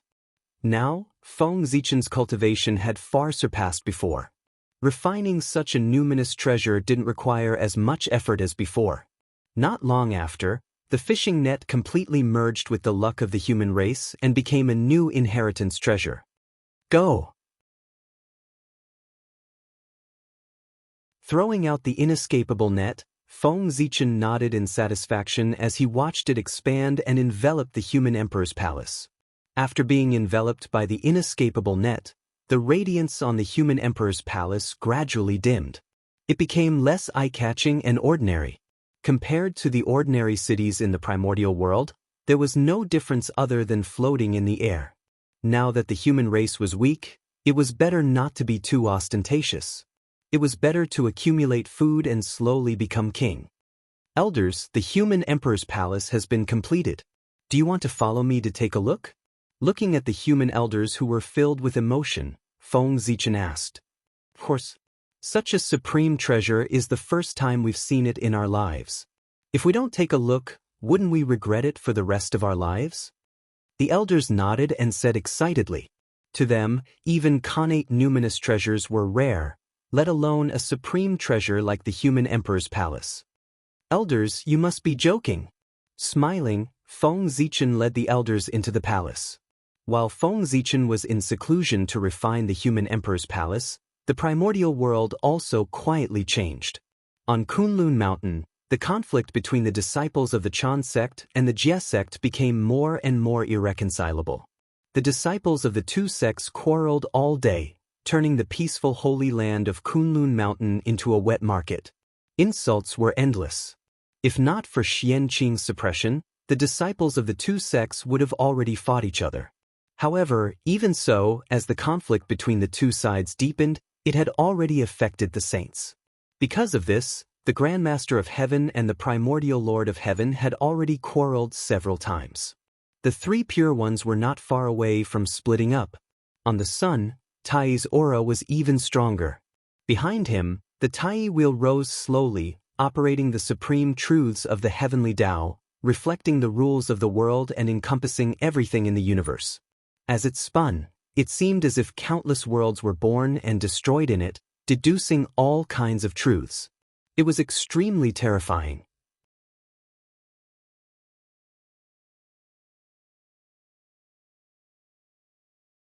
Chapter 279. A flawless, primordial, and supreme Tao rune emanated from Donghuang Tai's body. It distorted endless time and space and changed the laws of heaven and earth. Clearly, after the last battle, Dong Huang Tai's strength had improved again.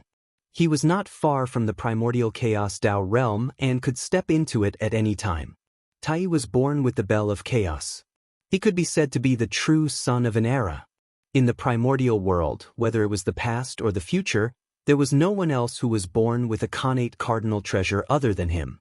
Even the first connate life form born in the primordial world, Taoist Hongjun, was far inferior to Tai when he was born.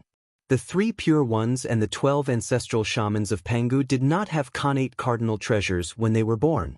It could be said that Tai's treatment when he was born was the best in the primordial world. No one could compare to him.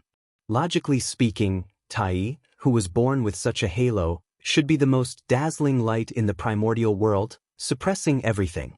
In fact, it was the same. Ever since Tai descended, no one of his peers could compete with him. He defeated all his enemies, suppressing his peers until they could not breathe. Under his brilliance, they were overshadowed. If the 3 pure ones and the others had not received the help of Hongming's purple qi and reached the heavens in one step, becoming saints, Tai's strength was still the best in the primordial world.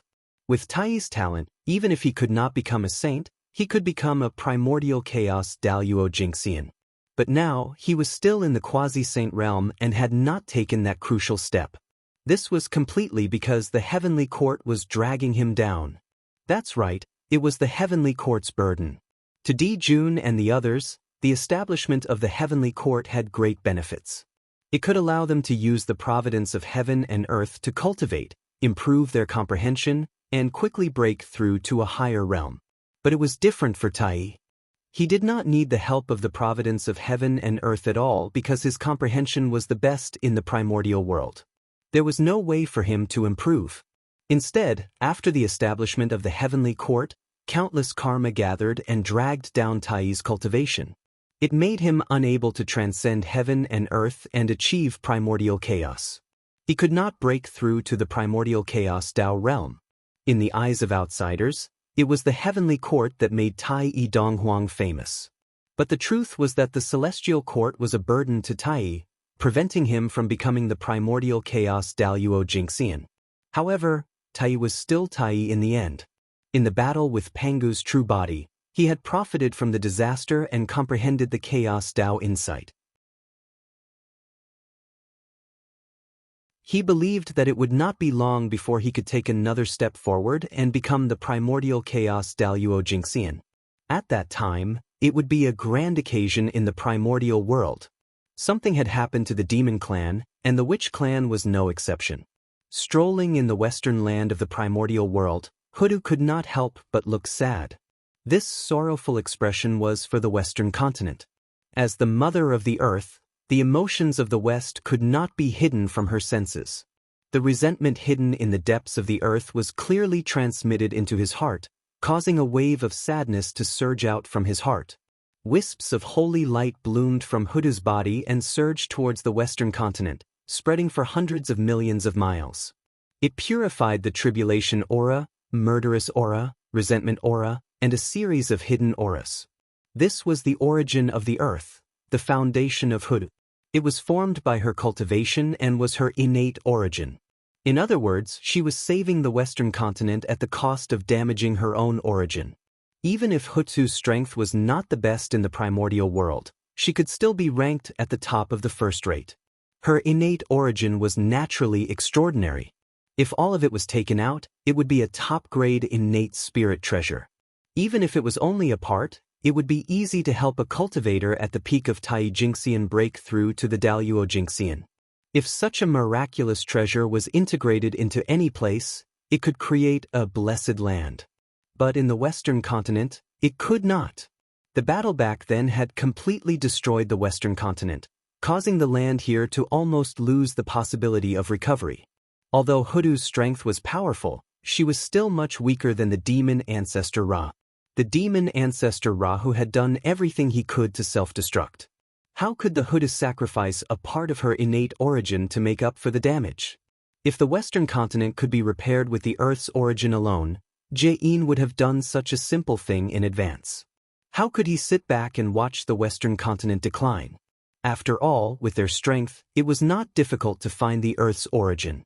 The Earth's origin was really useless. In order to revive the Western continent, they had used all the methods they could think of. As a treasure of the Earth's origin was naturally used at the first moment. But unfortunately, it was useless. No method was useful. At this point, unless there was a huge change in the Western continent, there was no way for it to recover. Otherwise, Tao ancestor Hongjun would not have taken out 2 saint positions to resolve this karma.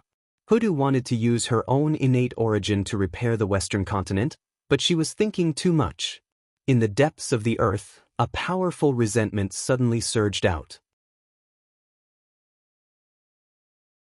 With the power to erode everything, it destroyed the earth that had been repaired by the front and back earth, restoring it to the previous ruined place. Sigh. The destruction caused by the great war of immortals and demons is so terrifying. Countless years have passed, but there is still no chance of the Western continent recovering. The change in front of her was not beyond her expectations. With her cultivation, how could she not know that her innate origin was useless? But that was not the reason why she did not act. If she tried, she might fail. But if she did not try, she would never succeed. Perhaps Father God will have a way. As she sighed, Huda's eyes lit up as she thought of a possibility. The primordial world was formed by Pangu's flesh and blood.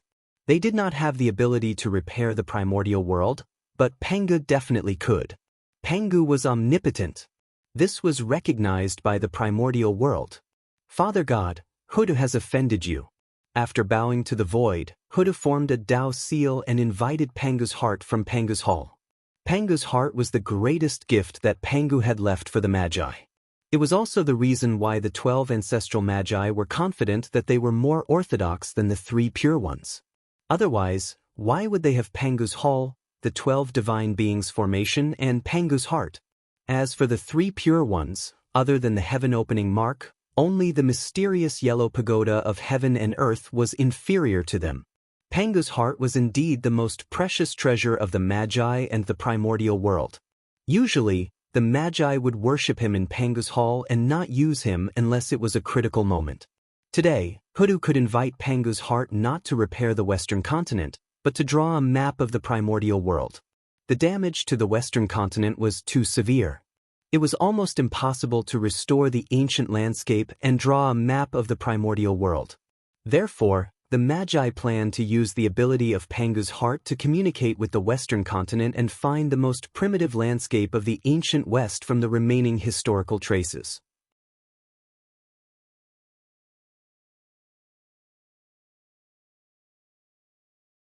Chapter 280. The drawing of the map of the primordial world was related to the future of the Magi. It was of great importance. For that, it was worth inviting Pangu's heart. However, the Magi planned to draw the map of the primordial world. However, when the Lady of Earth saw that the Western land was barren, she suddenly felt benevolent. She wanted to repair the Western land while drawing the map of the primordial world. If the other ancestral Magi knew about it, it would be terrible. One had to know that Pangu had already transformed into the world. The heart he had left behind had long lost its endless power. The power that Pangu's heart had now been accumulated over countless years. Every bit that was consumed required a lot of time to recover. If not for that, the Magi would have long unified the primordial world with Pangu's heart. Not to mention the demons, even a saint might not be able to resist the power of Pangu's heart. How could she worship Pangu's heart in the Pangu Hall like now? Unless she had no choice, she would not use it. In the primordial world, the stronger the power, the more restricted it would be to prevent breaking the balance that the heavenly Tao was trying to maintain. If she used the power of Pangu's heart to repair the Western land, it was hard to say if she could repair it. However, the power that Pangu's heart had accumulated over so many years would definitely be exhausted. Then the Magi would suffer a huge loss.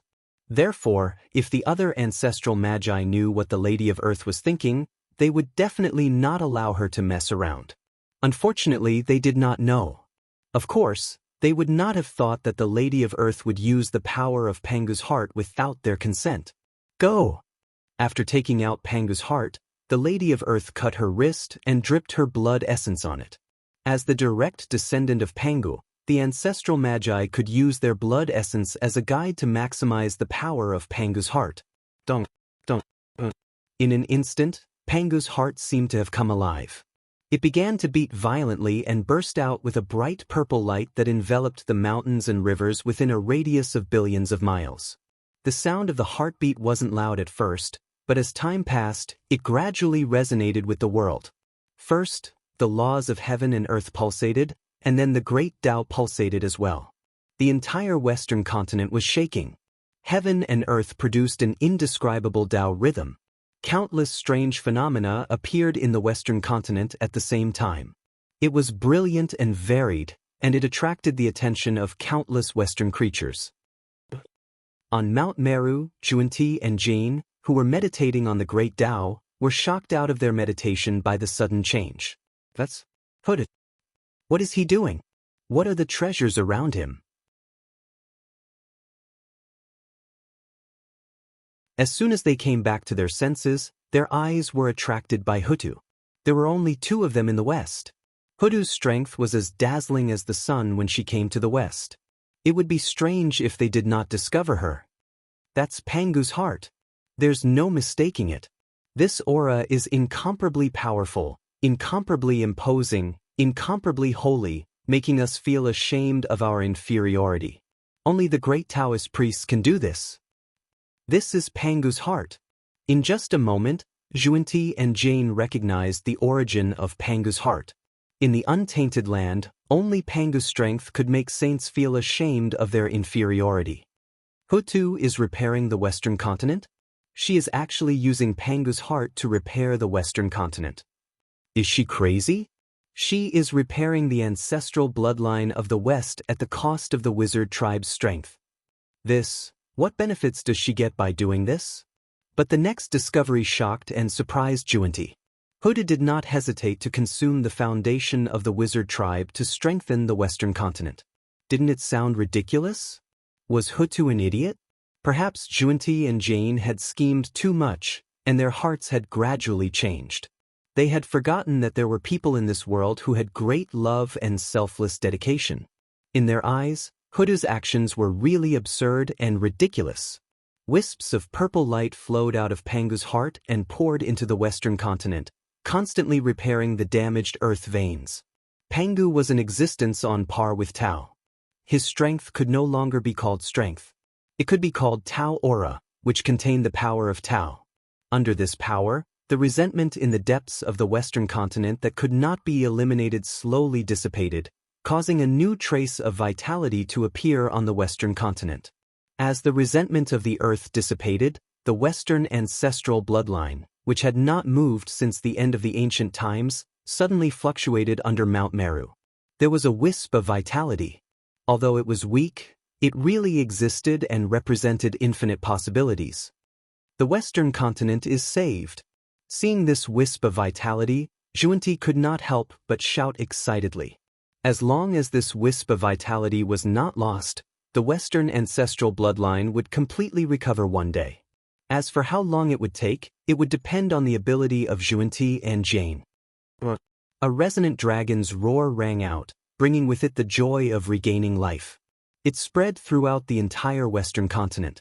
This was the sound of the Western ancestral bloodline. Suddenly, a golden rain fell from the sky, washing away the murderous aura and tribulation aura that filled the Western lands.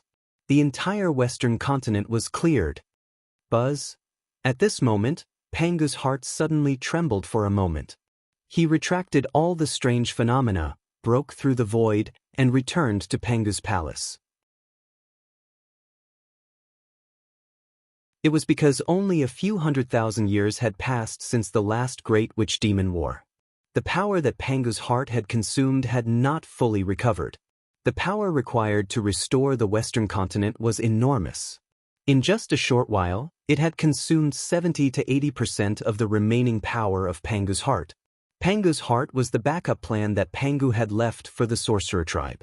Realizing that his power had been severely depleted, he would not allow Hutu to cause trouble. He immediately retracted his power and returned to Pangu's palace. No matter what the situation was, Pangu's heart would retain 10% of its power in case anything happened to the sorcerer tribe and he was unable to help. This was the last guarantee that Pangu could make for the sorcerer tribe. Alas! In Pangu's palace, as soon as Pangu's heart returned, Dijiang sensed the change in his body. At that moment, Dijiang's face changed directly. He became extremely angry, and his face was full of anger. The void was turbulent because of it, and layers of ripples were formed. But after that, he sighed helplessly and sat back down. After all, it was the responsibility of the sorcerer tribe to protect the untainted land. They had failed to do anything since the western continent had been destroyed. What Huda did today was not wrong. Dijiang had no reason to blame her. That's not right. The Lady of Earth was wrong.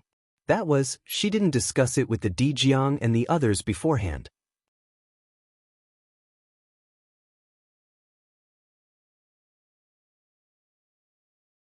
Chapter 281. Rumble. Although Pangu's heart had left, the changes in the western land did not stop.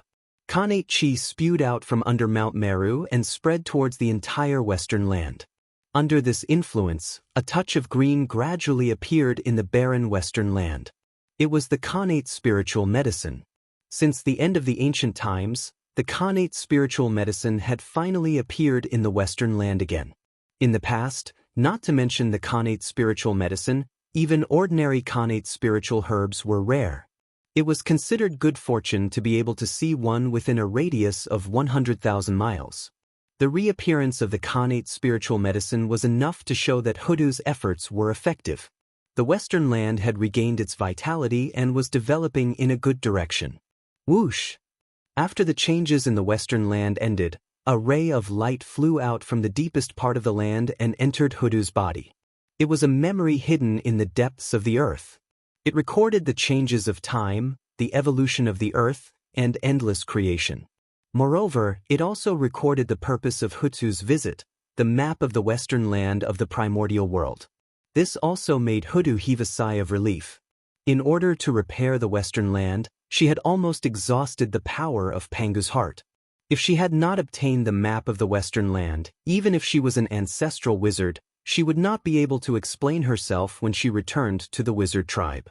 One must know that Pangu's heart did not belong to her alone, but to the entire wizard tribe.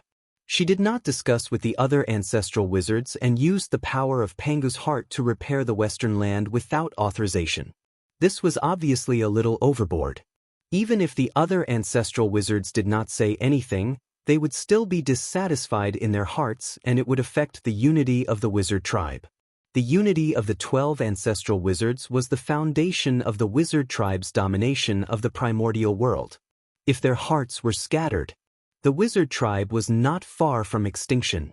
Since her purpose of coming here had been achieved, the resentment in the hearts of her brothers and sisters should be reduced a lot. Just as Huda was thinking about this, a change occurred in the sky again. A bright golden light appeared. It was boundless and covered the sky, illuminating the western land with a golden color. Even in the void, countless lotus flowers appeared, swaying and emitting a fragrance. The heaven and earth merit chi had arrived. The western land was revitalized, making the primordial world more perfect. This was a great merit. The endless creatures of the west benefited from this, opening up their Tao paths. This was a great virtue. Just like that, the heavens and earth immediately reacted and sent down boundless merit as a reward. This merit was even more than the merit that Feng Zichen obtained when he established the Khanate sword Tao and the three pure ones established the three sects. It was second only to the creation of humans by Nuwa. It was really rare in the primordial world. The merit split into two in the air. 80% flew to Huda while 20% flew to the shamans and fused with their providence. Logically speaking, this 20% merit should have landed in Pangu's heart. Unfortunately, Pangu's heart was too extraordinary. If he did not take the initiative to appear, the heavenly Tao could not find any traces of him. He could only give the merit that belonged to him to the destiny of the Magi. However, it was almost the same anyway. Pangu's heart did not need merit because it was useless to him. In this world, There were not many treasures that could be of use to Pangu. If even the great Tao merit points couldn't do it, then the heaven and earth merit points wouldn't do either. If the merit of the great Tao was useful, the 3 pure ones, the 12 ancestral magi, and the primordial world would not exist. Go! Looking at the merit flying towards her, Hudu waved her jade-like arm and split it into 2. One part of it fused into the destiny of the magi, and the other part fused into the western land. Immediately, the western land changed again. It rumbled and trembled. Earth veins recovered and earth chi spewed out like dragons and tigers. The density of Khanate chi increased greatly. In fact, there was already vitality surging in the place where the earth veins gathered. Clearly, Khanate life forms were being nurtured. Nurturing life was the foundation of the earth. The western land was nurturing Khanate life forms again. This meant that it was becoming more stable. It was gradually getting rid of the influence of the immortal fiend war and was beginning to emit vitality. In the unknown land of the primordial world, where the destiny of the magi was, it was pitch black as far as the eye could see. That was negative karma. It was boundless and could not be seen. It covered up the destiny of the magi and could not be seen at all. This meant that the luck of the magi was over. If nothing went wrong, the magi would not be far from complete decline. However, at this moment, something unexpected happened. 2 merit points descended from the sky and forcefully opened a gap in the boundless negative karma, revealing the destiny of the magi. This meant that the magi had a chance of survival. A change had happened. This was something that had never happened in history. According to the original trajectory of history, who, like most Khanate god fiends, would not come to the barren west, let alone repair the western land. Now, for the sake of the primordial world, not only did Hudu come, but she also revived the western land, causing everything to change. Feng Zichen changed history once again. The situation in the primordial world became more and more incomprehensible. Goddess Hudu is merciful and boundless. At that moment, all the living beings in the west prostrated on the ground and chanted the name of Goddess Hudu, praising her benevolence and greatness. These praises came from the bottom of their hearts. It could be said that in the hearts of all the living beings in the west, Hudu's status had already surpassed that of Xianxia. After all, no matter how good Xianxia was, he could not benefit every living being in the west. However, Hudu had done it. Even the 2 saints, Xianxia and Xianxia, bowed slightly to show their respect. Previously, the 2 of them had suspected that Hudu had some ulterior motive. However, after seeing Hudu put merit into the western land, they completely dispelled their doubts. They understood that Hudu was truly selfless. How enormous would that amount of merit be?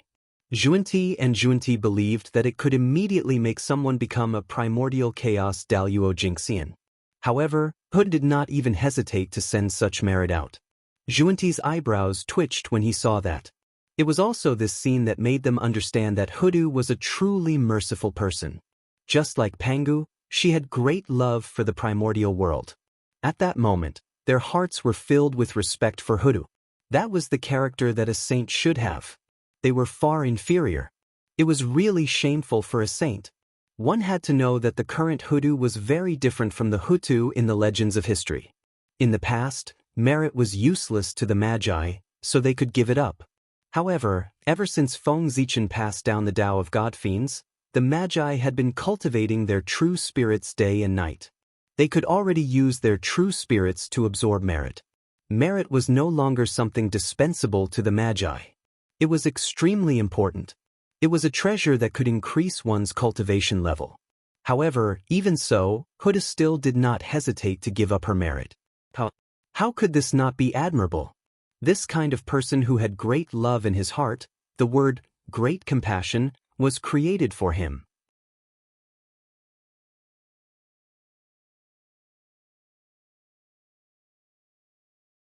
Chapter 282. This. Naturally, the changes in the West could not be hidden from the perception of the great mediums. Therefore, they immediately cast their gazes over. When they saw Huta's actions, they were speechless for a moment. They asked themselves, if it were them, They would not give up in the face of the merit that was enough to become the primordial chaos Daluo Jingxian. How could the primordial world be more important than their own Dao path? Moreover, it was a barbarian land in the west. It was not worth sacrificing their own Dao path for him. If it were the east, these powerful beings might hesitate, but it was impossible for them to do so in the west. If the west was crippled, so be it. It was nothing to the entire primordial world. Anyway, there were no experts or treasures there. What was there to pity about a dead place? However, although their choices were different, their hearts were filled with respect for Hudu, just like Xuanti. Hudu's actions seemed silly, but it was really rare. The temptation of the primordial chaos Dao realm was not something that anyone could resist. In the primordial world, there were only a few people who were as pure and loving as Hutu. It was precisely because of the existence of these people that the primordial world could reach this day step by step. Anyone with great love was a treasure of the primordial world and worthy of everyone's admiration. That was because in their hearts, they were thinking about the primordial world and all living beings in the primordial world. Their love was selfless. Everyone could feel it regardless of friend or foe. Apart from the existence that wanted to destroy the world, who could resent such a person? Previously, we were saying that the Magi were fierce. Compared to the three pure ones, they didn't look like the descendants of the great Taoist priests at all. Today, we judged people by their appearance. The three pure ones are far inferior to the Magi. Seeing what Hudu had done and then looking at the actions of the three pure ones, they thought of the past. The powerful beings sighed and felt that they had misjudged. On Kunlun Mountain, the three pure ones were silent. What Hudu had done was really unexpected. They could not help but feel ashamed. When they heard the words of their fellow Taoists, the shame in their hearts grew even stronger. They could not say anything. Although the powerful beings had many thoughts, none of them planned to develop in the West. After all, the West was too far behind the East. Even if it recovered, it was still far from being comparable to the East. At most, it would turn from a barren land to a barren land. It would not be able to enter the eyes of the powerful beings. Moreover, so many years had passed, and the East had long since become the place where the providence of heaven and earth gathered. The essence of the entire primordial world was gathered in the East. How can the West compare to the East?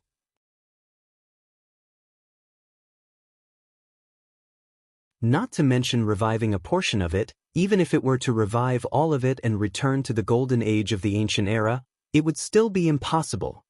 Seeing the changes in the Western land, Xuanti and Jieyin were speechless. It was them who had gauged the heart of a gentleman with their own mean measure. Although Hudu had not completely repaired the land of the West, with her efforts, the West had been rejuvenated. This meant that the Western continent had the possibility of repairing itself. As time passed, the Western ancestral vein would completely recover, and the other branches would also be affected and recover one by one. At that time, even if the Western continent couldn't reproduce the glory of the ancient times, it would be much better than it was now. Alas! In the end, we have desires and have the heart to gain and lose. Ever since we became saints, the two of us have been scheming and doing sinister things. We have gradually forgotten our original intentions. In this world, there are still people who love greatly. They are selfless in the primordial world. They are far from what we can compare to. After a long while, the Taoist priest finally spoke. Then he stood up, tidied his clothes, and said to Taoist Xuanti beside him, "Junior brother, follow me to see fellow Taoist Hutu and thank her for her kindness on behalf of the countless living beings in the West." "Senior brother, you're right. Fellow Taoist Hutu has great love and was born with a merciful heart. Her actions are worthy of the descendants of the great Taoist priests." Nodding, Taoist Xuanti praised. Hutu's character could be said to be the closest to Pangu in the primordial world. At the same time, they were the ones who benefited the most from the recovery of the Western continent. As the ancestral magus of the Magi race, Hutu was destined not to stay in the West for long. So what if her status was higher than theirs? Time was the most terrifying weapon in the world. After countless years had passed, the living beings in the West would continue to replace each other. Other than the immortal existence, who would remember Hutu's contributions? At that time, all the credit would be given to them. The West would still be theirs. No one could shake it. Hudu was not to be feared. Fellow Taoist, please wait. When the phenomenon of heaven and earth disappeared, Hudu was ready to leave. After all, she had achieved her goal of coming here. She had nothing else to ask for from the West. Why should she stay here? However, just as Hudu was about to leave, Xianxia hurriedly ran over and stopped her. In order to show his respect, Xianxia did not use his magical power to teleport. Instead, he flew over. Therefore, he did not appear in front of Hudu immediately. Greetings, fellow Taoists. Hudu was not surprised by the appearance of the two of them. No matter what, the Western continent was their territory. It would be strange if they did not come to take a look after she had caused such a big commotion here. Xianxia, thank you for your great kindness, fellow Taoist. Xianxia came in front of Hudu and did not say anything. He first bowed to Hudu 3 times. The first bow was for themselves. They thanked Hudu for repairing the Western continent. The second bow was for the Western continent. The third bow was for the Western living beings. As the true ruler of the Western continent, Xianxia had the right to thank Hudu on behalf of the Western continent and countless living beings. Originally, in this world, apart from heaven and earth, only Hongjun, Dijun, and Dijiang could accept the gift of the saint. No one else could. Heaven and earth, needless to say. Hongjun was the Tao ancestor. The saints were taught by him, so he could naturally accept their gifts. Dijun was the lord of heaven and earth. Dijiang was the eldest son of Pangu. The two of them had noble statuses and were not inferior to the saints. Of course, they could accept their gifts. But today, because Hudu had repaired the Western continent, she was blessed by the will of the earth and her status was constantly rising. She could accept this gift. Fellow Taoists, is there anything else? If there's nothing else, Hudu will leave first. The witch clan still has important matters for me to deal with. Hudu calmly accepted the gift of the two saints and asked. After helping Xianxia so much, of course, Hudu was calm. Since fellow Taoist still has important matters to attend to, Poor Wei will not keep you. When we have time in the future, Poor Wei and Dijiang will definitely visit you in person to thank you for your kindness today. Xianxia bowed again and said, You're tuning in to the Wandering Hero YouTube channel. Don't forget to subscribe and join us on this journey to catch the most captivating stories.